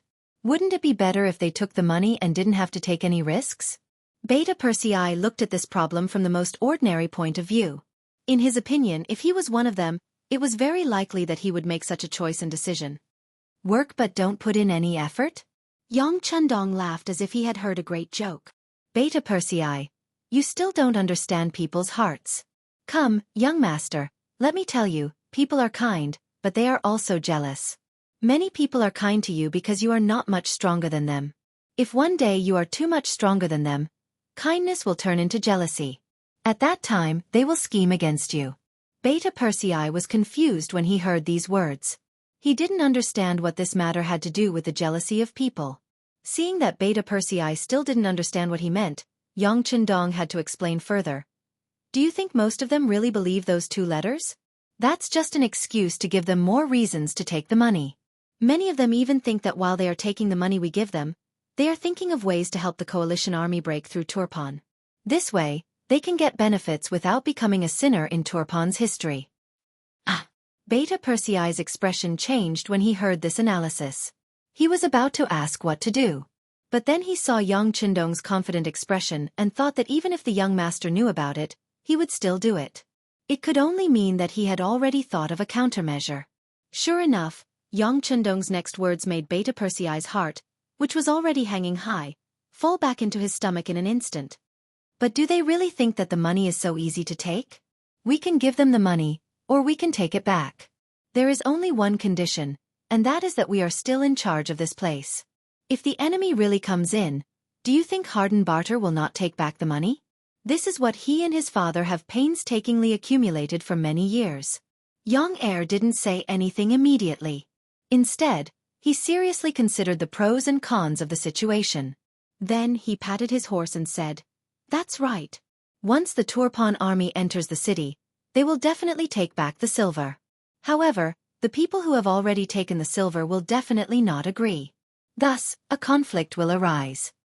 Yes. Yang Qindong looked at Beta Persei and nodded, looking like a child who can be taught.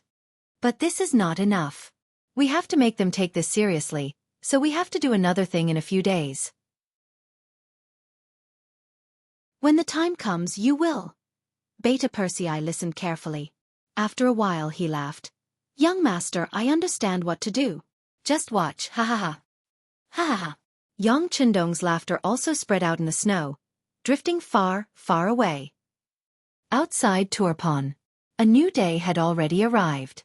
By noon, the 20,000 soldiers of the Tulyafan kingdom had already arrived outside the western city gates. Leading the army was another fierce general of the country, Jianghu. In the army of 20,000, there were 10,000 cavalry and 10,000 infantry. Along with the army were many ladders, catapults, and other things. As soon as Jianghu arrived, he met up with Yexian and Kelly. After some discussion, the three of them decided to launch an attack on Turpan city immediately. "Two sirs, with my understanding of Turpan, the west gate is undoubtedly the best place to attack. Behind here is our hinterland. Usually, there are very few people who can pose a threat to it. As long as the catapults continue to smash down, it is very likely that it will be heavily damaged and give our infantry a chance to rush up the tower. Of course, the other three gates will also be attacked at the same time, or at least it will be a feint.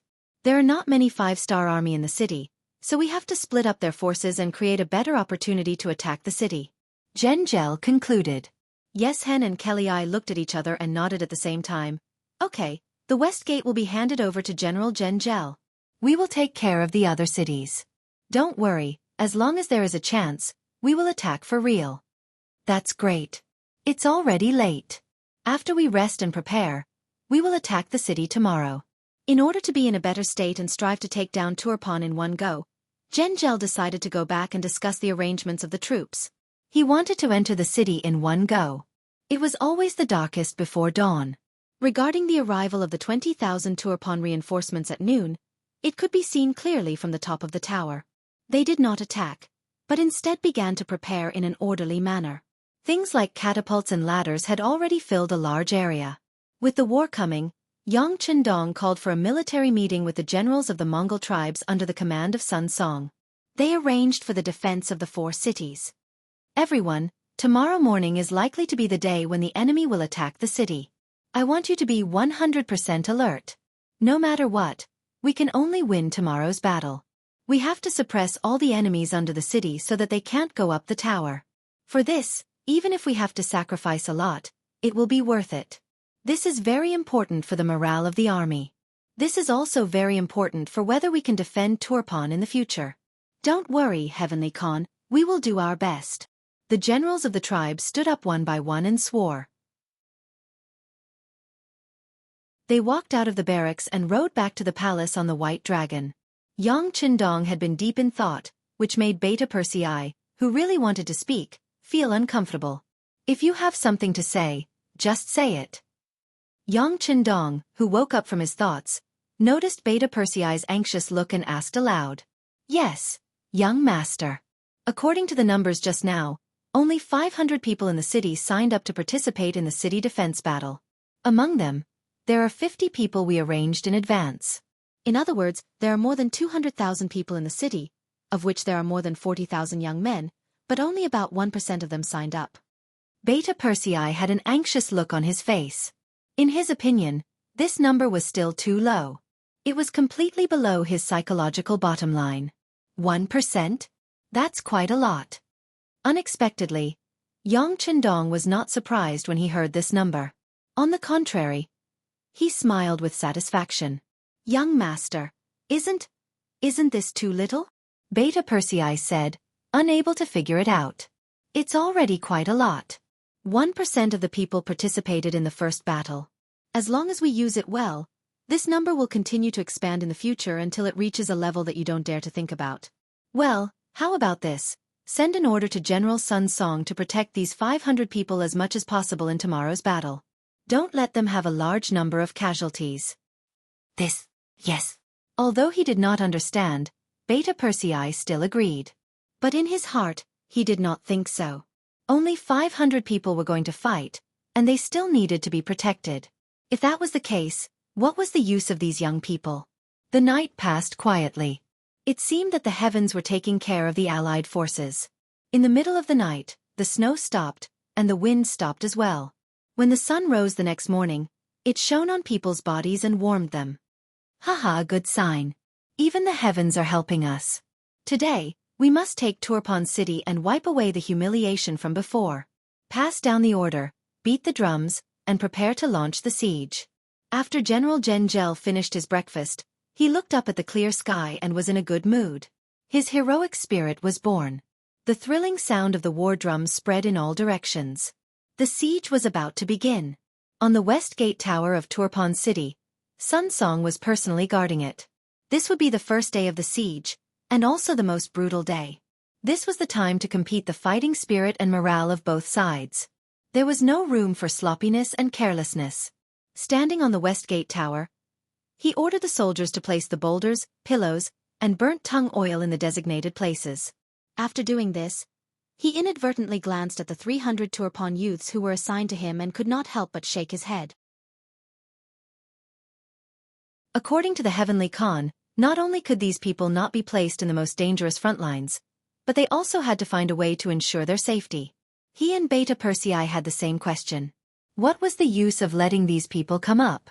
Boom boom boom. Boom boom boom. Before the siege began, dozens of catapults were pushed out.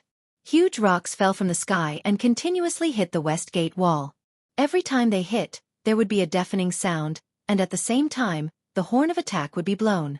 Below the west gate tower, thousands of Turpan soldiers were carrying siege ladders in one hand and scimitars in the other. They roared as they charged forward, their momentum astonishing. Prepare the boulders. Let's give them an appetizer first.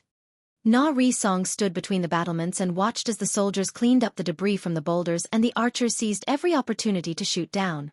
Na Ri Song nodded in satisfaction. He wasn't frightened by the enemy's morale. This was the best performance he could give. In a battle between two sides, especially in a siege battle, the defending side had a great advantage.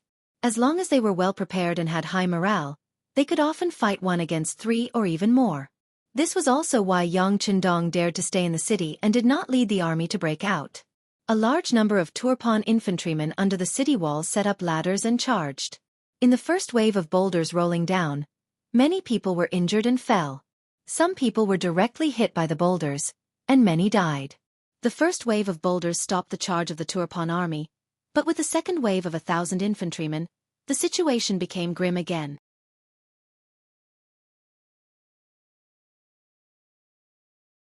Chapter 1243. Let's get closer before fighting. Prepare the sleepers. Na Ri Song fully understood Yang Chendong's fighting style. He decided to give his opponent a chance to fight back. This feeling of being disappointed right after seeing hope is definitely very satisfying. The siege of the other three cities also continued. Compared to the West Gate, they were much more peaceful. Many times, there were even ladders set up, but not many people attacked. Their main goal was to keep the five-star army in check. The siege on the city tower had already begun. Many people in the city had nervous expressions on their faces. At this moment, they were extremely conflicted. They wanted the city gate to fall so that they could return to Turpan, but they were also worried that the Wara Wara leader, Yes Hen, would really slaughter everyone in the city. Many people were at a loss for what to do. They couldn't see the light of the future, and all they could see and think was darkness. At this moment, on the official road leading from 8 Mile City to Tulyafan City, a small-scale battle was taking place. After receiving Yang Chendong's telegram, Commander Ling Dechong didn't dare to waste any time. He led the 3rd and 4th Regiment of the 4th Regiment and left. Not long after they left, they were attacked by cavalry. The soldiers of the 4th Infantry Division had no choice but to stop and get into battle formation, waiting for the enemy to arrive. But every time they stopped, the enemy cavalry in the distance would also stop. They knew the power of guns and didn't dare to get close. Their goal was to slow down the speed of the army. It was snowing heavily, and bicycles could not pass through many places. The soldiers could only carry them. This greatly affected their marching speed. Dechong saw this and was worried in his heart. The 6th young master was surrounded in Turpan. He was under attack by several times the number of soldiers. The city could be in danger at any time. He urgently needed their support. But now, not only were they unable to reach Tulyafan City ahead of time, but it seemed like they would be delayed. One could imagine how anxious Dechong was. Division leader, the soldiers are all very tired. The sky is about to turn completely dark. Let's find a place to set up camp. 3rd Commander Lu Zhang and 4th Commander Yi Xingfeng came in front of Ling Daqiang and gave their own suggestions. Ling Daqiang wanted to shake his head and say no. He wanted the soldiers to continue their journey. But when he thought about how difficult the road was to travel and how the enemy cavalry would harass them, it was very likely that chaos would ensue at night. If that were to happen, not only would they not be able to rescue Turpan, they might even lose their lives here. Even though Ling Daqiang was extremely unwilling, this was the reality. Ling Daqiang still nodded. All right, arrange for the guards to be on duty. Everyone else, seize the time to eat and rest. Tomorrow, those who fight for the treasures can go further. The situation waits for no one. Understood. How could the two captains not know how critical the situation was? He immediately agreed and went down to pass on the order. Ling Daqiang, who was left behind, looked in the direction of Turpan City and sighed inwardly. 6th young master, you must hold on. 5 li away from the 4th master Lu, Chao Lu and Gu Lijiang were warming themselves by a bonfire. The heavy snow wasn't entirely a good thing for them. At the very least, the speed of their war horses was greatly affected. It was impossible for them to quickly attack and retreat. This caused them to have no choice but to postpone their plan to harass the enemy. Of course, the heavy snow was more of a hindrance to the 4th master Lu than to them. This made them extremely happy. Haha, if this continues, we won't even need to send out our troops. We only need to follow them and we can easily complete our mission. Gu Lijiang reached out and pulled a roasted lamb leg from the bonfire. She ate with a mouth full of oil as she spoke with a satisfied expression. That's right, the heavens are really helping us. Chao Lu also expressed his feelings. But when he thought of the previous defeats, he still spoke with a cautious tone. If there is a chance, we should still harass the enemy. No matter what, the longer we delay them, the greater our chances of victory. Haha, don't worry. With our Kazakh cavalry taking action, taking down Turpan City is just a matter of time. Perhaps they have already taken down the city and good news is coming to us? In comparison, Gu Lijiang was much more optimistic. Without truly fighting with a 5-star army, it was impossible to understand how powerful they were. Turpan City. After a day of attacking and defending, the sky also turned dark. The night was simply too cold, greatly hindering the soldiers' performance. Even though he was unwilling, General Zhengzhel still gave the order to stop attacking the city. Within Turpan City, although the sky had already turned dark, the entire city was still brightly lit. Perhaps everyone was unable to sleep because they were in the middle of a war. Especially in the huge square in front of the palace, there was a sea of people. Looking from afar, there were shadows everywhere, and it wasn't an exaggeration to say that there were people next to people. After a day of fighting, the 500 warriors finally came down from the city walls. At this moment, everyone was waiting to see if they would be able to get their hands on the silver. In the distance, with a group of 200 black cavalry soldiers clearing the way, the 500 warriors finally appeared on the square. It must be said that these 500 people were all in different shapes and sizes. Among them, there were some who were injured, some who needed the support of others to walk, and 2 who were directly lying on a single stretcher covered with white cloth. Needless to say, they had already died in battle. All right, the battle is over. Come and receive your reward. Who is Mu? Please come over. Beta Persei's loud voice finally had a use. Just this shout alone was enough to spread his voice far and wide. A young Turpan man wearing temporary armor excitedly walked out from the group of 500 warriors and came in front of Beta Persei. General, I am Mu. Beta Persei raised his head to look at the sturdy and honest-looking young man and nodded with satisfaction. Not bad. Today you performed the best. Not only was your courage on the city walls commendable, but you also killed 4 enemies. According to the rules, participating in the battle to defend the city will earn you 1 silver per day, and killing an enemy will earn you half a silver per person. You received a total of 3 silver taels. This is for you. As soon as he finished speaking, he raised his hand and 3 silver taels fell into the hands of the young man named Mu. Wow! At this moment, many of the onlookers revealed a fiery expression in their eyes. This was 3 silver taels. For many ordinary people, even if they lived frugally for a year, it would still be enough to cover their expenses. Holding such a huge sum of money, Mu's face was filled with excitement. Since he was young, his family was poor and he didn't have the ability to learn any skills, let alone study. Usually, he just did some manual labor. Although he worked very hard, he only earned a few copper coins a day. In a year, he might not even earn 3 silver taels.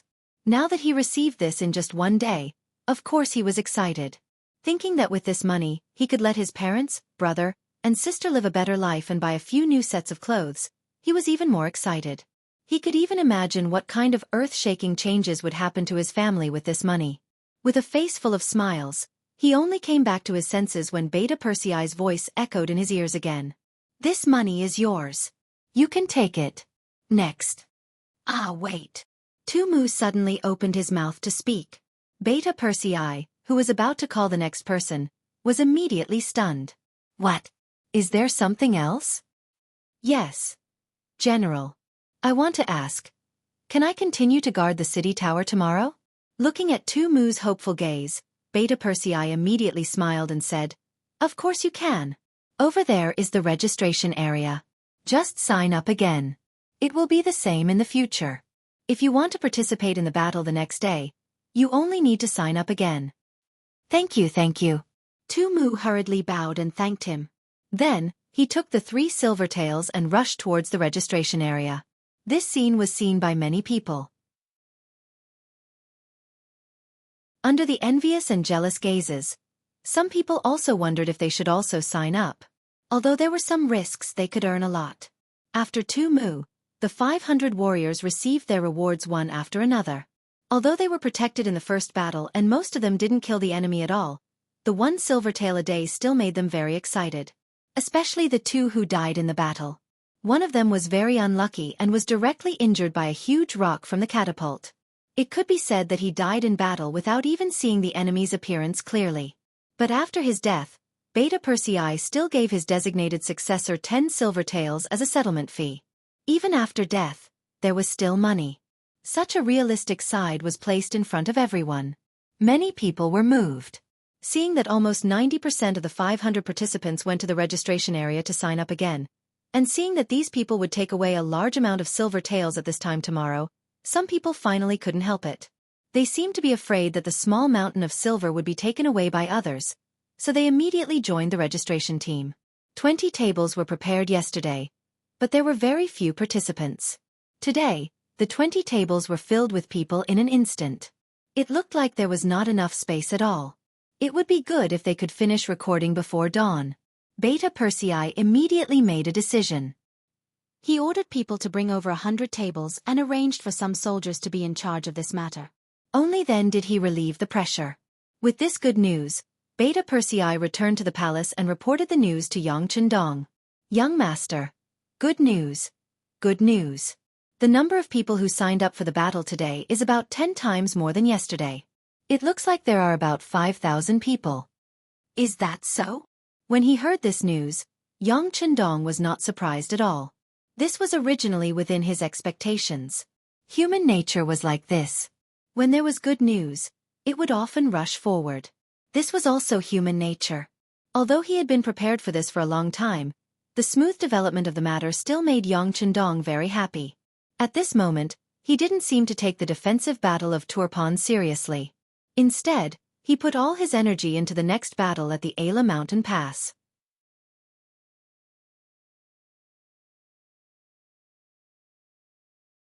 Chapter 1244.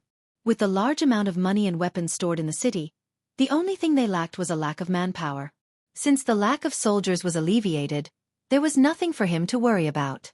However, the battle at the Ala mountain pass involved too many forces.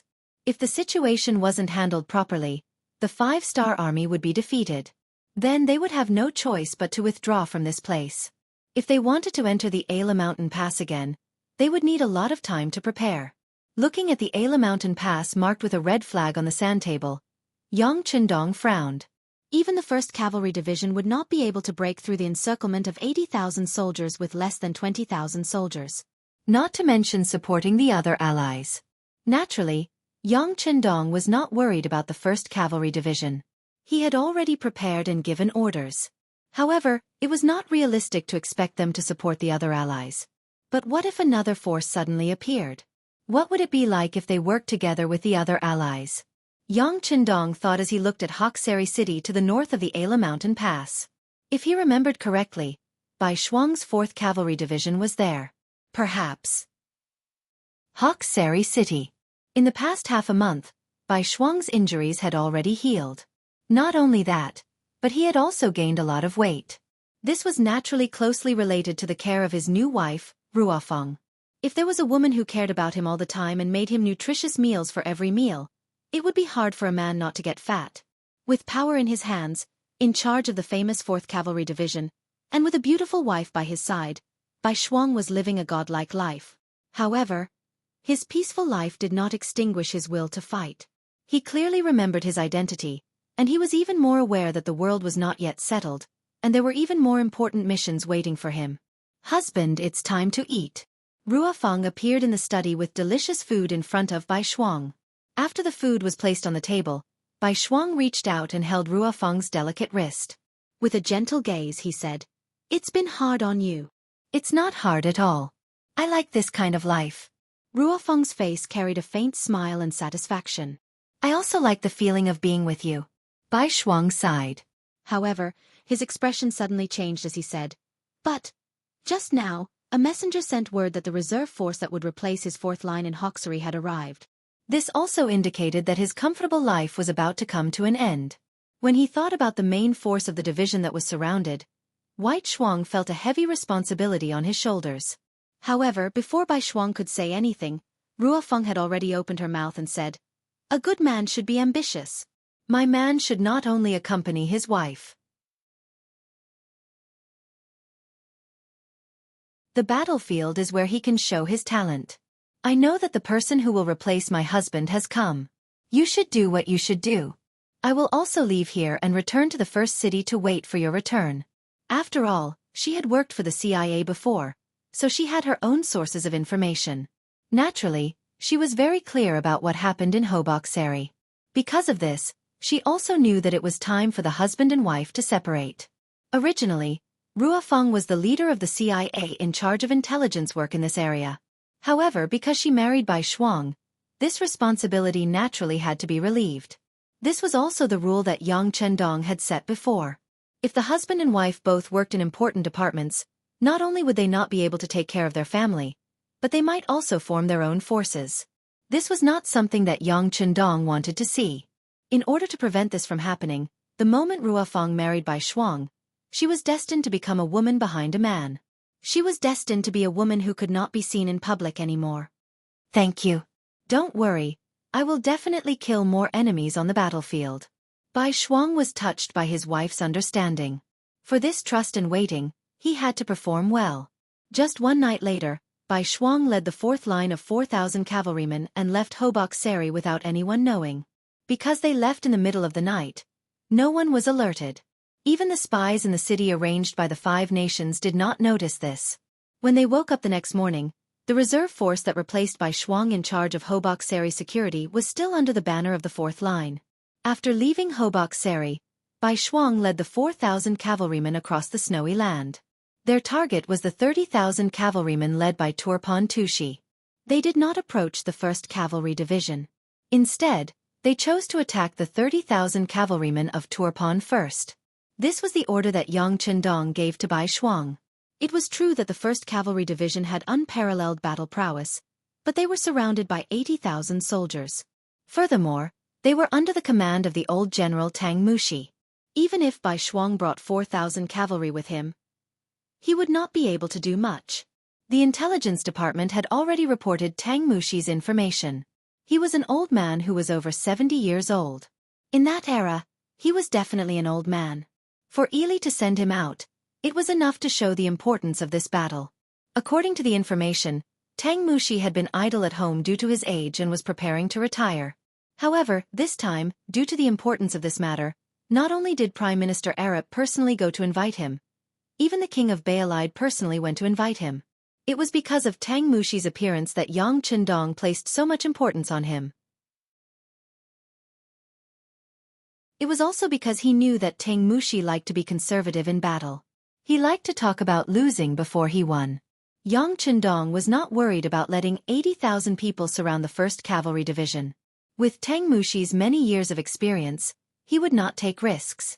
Unless the 1st Cavalry Division took the initiative to break out of the encirclement, the possibility of Ili attacking first was very low. Since Tang Mushi liked to play it safe, Yang Chendong allowed the 1st Cavalry Division to not move. They could also use this chance to tie down the 80,000 steel cavalry. Since they could not fight at the Ala Mountain Pass, Bai Shuang's orders were to work with Dai Qua of the Far Eastern Army's 1st Cavalry Division to deal with the 30,000 steel cavalry of Turpan. The Turpan cavalry following behind Dai Qua did not know that they had become the target of others. They continued to follow their opponents closely, watching their every move. Tushi, who was leading the troops, was already grumbling about this. Their Turpan country was strong in the past. Although they were not the absolute leader of Ili and Yarqiang, in terms of military strength, who dared to say that they were better than them? But even so, when faced with the 5-star army, they had lost 2 important cities, besieged Bali and Turpan, one of which was their capital. After 2 battles, the morale of the Turpan army was low. They needed a big battle to boost their morale. This time, the Tushi general who received the military order secretly swore before setting off that he would perform well this time and become the first general in the Turpan kingdom to defeat a 5-star army. For this, he was confident that once they reached the agreed-upon location, he would launch a fierce attack. However, what made Tushi depressed was that his target, the Liaodong army's 1st Cavalry Division, which he saw as a thorn in his side, was moving so slowly that he was losing his patience. If it was just moving slowly, it would be fine. However, he could not stand the fact that they kept stopping. Originally, it was only a distance of 700 li. If the cavalry traveled on foot, it would only take 2 to 3 days. However, after half a month, they had only traveled 500 li. This made Tushi wonder more than once whether the other party was here to fight a war or to go sightseeing. Did he really want to help the world's #1 cavalry division, or was he afraid of death and did not move forward? Not knowing what the 1st Cavalry Division wanted to do, Tushi's eyes burned with anger. However, for the sake of the overall situation, he could only force himself to endure. He had no choice but to endure. Before he came, King Hadenbar had given him a strict order. Unless the 5-star army took the initiative to attack, they could not take the initiative to attack until they were near the Ala Mountain Pass. Since he could not fight, he could only follow. Thus, Tushi endured along the way. However, when they were less than 200 li from their destination, the other party stopped again. This time, they stopped for a full 3 days. This made him so depressed that he wanted to bang his head against the wall. How the hell were they here to fight? They were clearly strolling faster than him. They stopped for a full 3 days. Tushi was annoyed for 3 days. Every day, when the scout appeared, he was looking forward to the good news of the other party's departure. However, day after day, he was disappointed. On the afternoon of the 3rd day, the scout came to his tent again. He knelt on the ground and reported the battle situation. What's wrong? There are still no signs of the other party leaving? Sitting on the big chair, Tushi leaned his body sideways and looked like he was about to fall asleep. Yes. The scout answered truthfully. All right, let's scout again. The result was as expected. Tushi immediately felt bored and waved his hand to dismiss the scout. However, after the signal was made, the scout did not withdraw. Instead, he continued to kneel there. This caused Tushi to be unhappy. Why haven't you left yet? Did you discover something new? The last sentence was naturally said casually. However, he did not expect the scout to nod there. I did discover something, but I can't confirm it yet. That's why I didn't dare to report it. Hearing that there really was a new discovery, Tushi was also interested. He raised his voice. Speak, your words are innocent. The scout was waiting for this sentence. Immediately, he seemed to be much more spirited as he said, General, according to this general's observation, something important seems to have happened to this 5-star corps cavalry. That's why they stopped moving forward.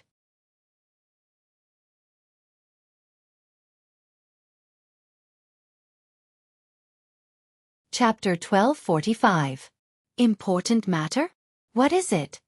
Tushi didn't understand and asked back. Yes, I accidentally saw white silk hanging in their main tent today.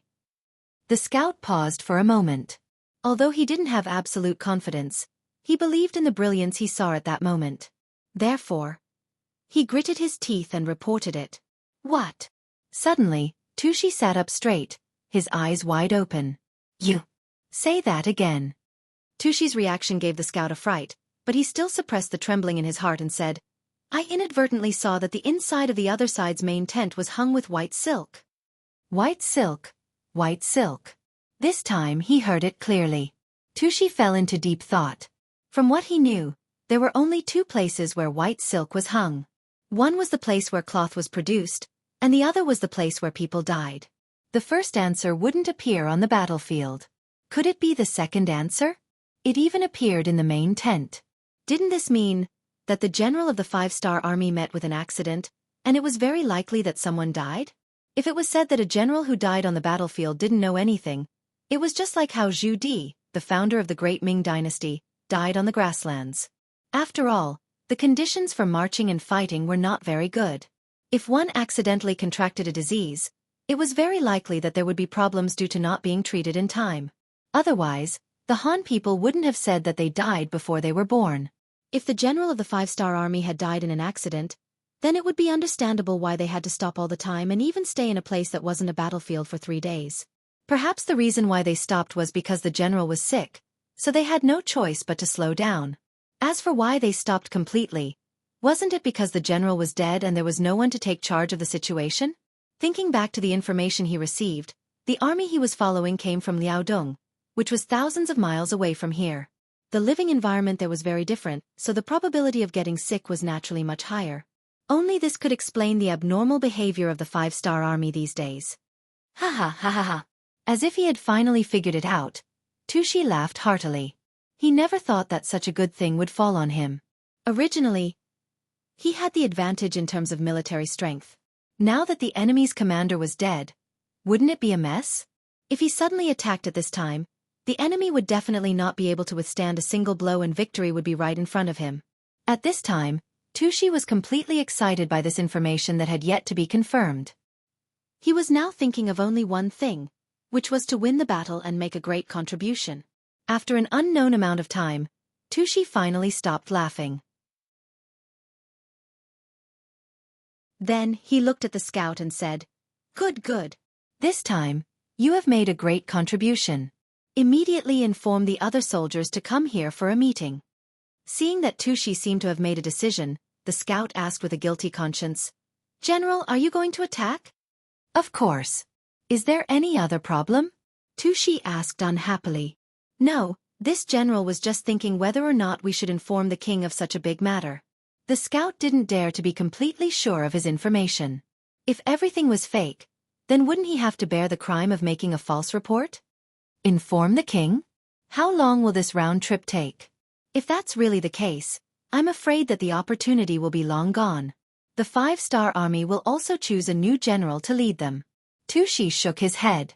Although he knew that making a move now would violate the orders given to him by the king, he still decided to take the risk and attack when he thought about how the king's orders were not given. All right, this general has made up his mind. Also, so what if this information is fake? We have 30,000 cavalry and the enemy doesn't even have 10,000 men. How can they be a match for us? Quickly go and pass on the order. These words dispelled the doubts in the scout's heart. That's right, the general had 30,000 soldiers. Their military strength was 3 times that of the enemy, and they had taken the initiative to launch a sneak attack. How could they possibly win this battle? And once they won, wouldn't he also make a great contribution? At that moment, he didn't have any doubts and turned around to pass on the order. Not long after, all the junior generals arrived at the main tent. When Tushi announced that the 5-star army's general had died and the scout beside him confirmed this information with a confident tone, all the junior generals became excited.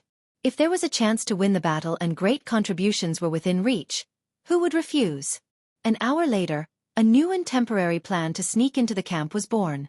After the junior generals received the new order, they all excitedly walked out of the main tent.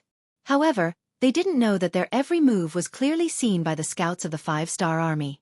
Time slowly passed. Under Tushi's orders, the 30,000 cavalry ate their dinner earlier than usual and then waited for a long time for the sky to turn dark. This situation was also discovered by the scouts of the 5-star army.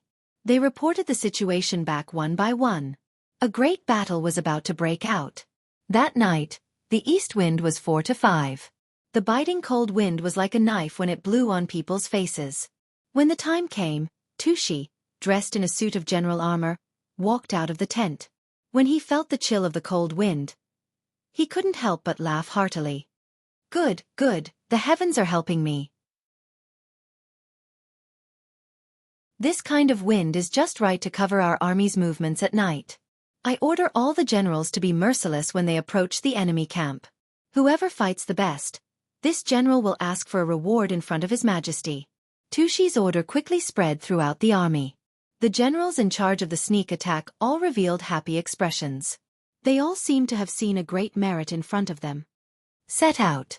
With a wave of his hand, Tushi led a total of 25,000 cavalry out of the main tent. Only 5,000 cavalry were left behind to watch over the money and provisions. This was enough to prove how imperative this battle was and how confident they were. 25,000 cavalrymen were split into 5 groups, with 5,000 men in a group. This time, in order to achieve the goal of completely wiping out the 5-star army, Tushi had even sent troops to surround the enemy's retreat. In short, he wanted to create a huge victory and wash away the rumors that the Turfan army was inferior to the 5-star army. They walked through the snow. A large number of black figures constantly approached the 1st Cavalry Division's main camp. Even though the snow made it difficult to travel, no one retreated. Their war horses moved as fast as they could. When they were less than 5 li away from the 5-star army's main camp, they still didn't see any of their own cavalry scouts. However, the army still didn't have any intention of stopping. At this time, it was like an arrow on a bow that had to be released. With the advantage in numbers, Tushi was confident that even if the enemy was prepared, the final victory would still be his. For Li, 3 li, 2 li. They could already see the tent fire in the 5-star army's main camp. They could even see the silhouettes of the soldiers in the tent. Tushi shouted, "All troops charge!" Immediately, the sound of the cavalry sounded like an earthquake. Other than the 10,000 cavalry outside, the other 3 groups of 15,000 cavalry charged towards the 5-star army's main camp from 3 different directions. At this moment, each of them had a ferocious expression on their faces. They waved their sabers and passed through the layers of obstacles under the snow. They surged through the tall piles of snow that the 5-star army had built beforehand and charged into the main camp. When they were 100 meters away, a wave of cavalry archers shot out arrows. Immediately, some of the soldiers on the platform were hit by the arrows. They didn't have any intention of resisting. The Turpan cavalry successfully entered the 5-star army's main camp. What's going on? There wasn't a trace of resistance. It also wasn't as chaotic as he imagined when the 5-star army was ambushed at night. General Tushi had a bad feeling. Everything was going too smoothly. It was so smooth that it made him feel that this wasn't an enemy camp, but a dead camp. Kill. The Turpan Kiliarchs who wanted to gain merit all shouted as they charged towards the nearest 5-star army's main camp. When they opened the tent with murderous looks on their faces, all they saw was an empty military camp. Of course, not all barracks were empty. For example, some barracks had some rice dummies made of grass standing there, although they were very crude. For some reason, they gave off a feeling that they were laughing at themselves for being fooled. Not good, we fell into a trap. Some of the Kiliarchs who reacted quickly realized that something was wrong and immediately retreated out of the tent. However, it was too late to leave now. Arrows covered the sky and fell like rain, landing in the middle of the Turpan cavalry who were about to retreat. Some of the arrows landed on the tents, causing a huge fire to burn. The fire borrowed the strength of the wind and instantly turned the entire camp into a sea of fire. The Turpan cavalry who were filled with killing intent a moment ago were like ants on a hot pan. They were instantly thrown into chaos. Shouts, howls, and even cries filled the air. At this moment, killing was the main theme, and blood was the melody. In the darkness of the night, countless 5-star soldiers appeared from all directions with bows and arrows in their hands. In just 2 shots, who knew how many Turban cavalry were killed or injured, causing the enemy to fall into chaos and lose their direction of battle. Steady, steady. Head to the east. There are 2 regiments of 10,000 cavalry there. Meet up with them. Knowing that he had been fooled, the Tushi general's face turned ugly. Especially when he saw that many of his men had been killed in such a short period of time. He hated those bows and arrows even more. These despicable Han people are playing with fire. Immediately break out of the encirclement, regroup with the main force, and counterattack. Tushi roared angrily, but at this moment, why didn't he think about himself? Was his sneak attack really honorable? In comparison, he was just more despicable.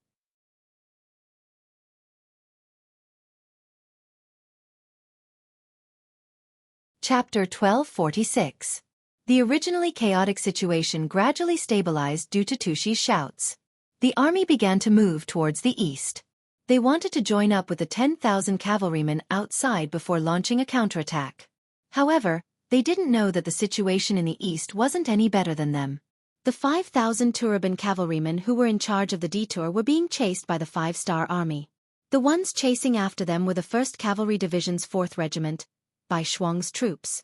Stopping for 3 days, hanging white silk in the main tent, those were just a ploy to lure the Turban army out. From the looks of it, everything was successful. Tushi, who wanted to gain merit, didn't wait for them to reach their destination before making his move. However, the 5-star army had already expected this kind of sneak attack. After a discussion between Bai Shuang and Dai Qua, they decided to beat the enemy at their own game. The final result of the discussion was that Dai Qua would be in charge of burning the Turban cavalrymen who charged into the camp, while Bai Shuang would be in charge of destroying the surrounding troops.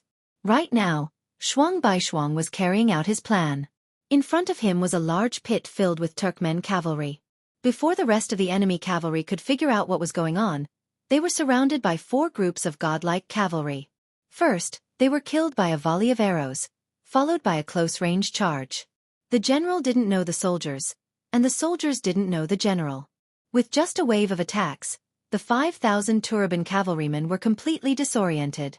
The number of soldiers was also rapidly decreasing. Very soon, the 4th Regiment had completely taken the initiative in terms of military strength. One could imagine that the next step would be a one-sided massacre.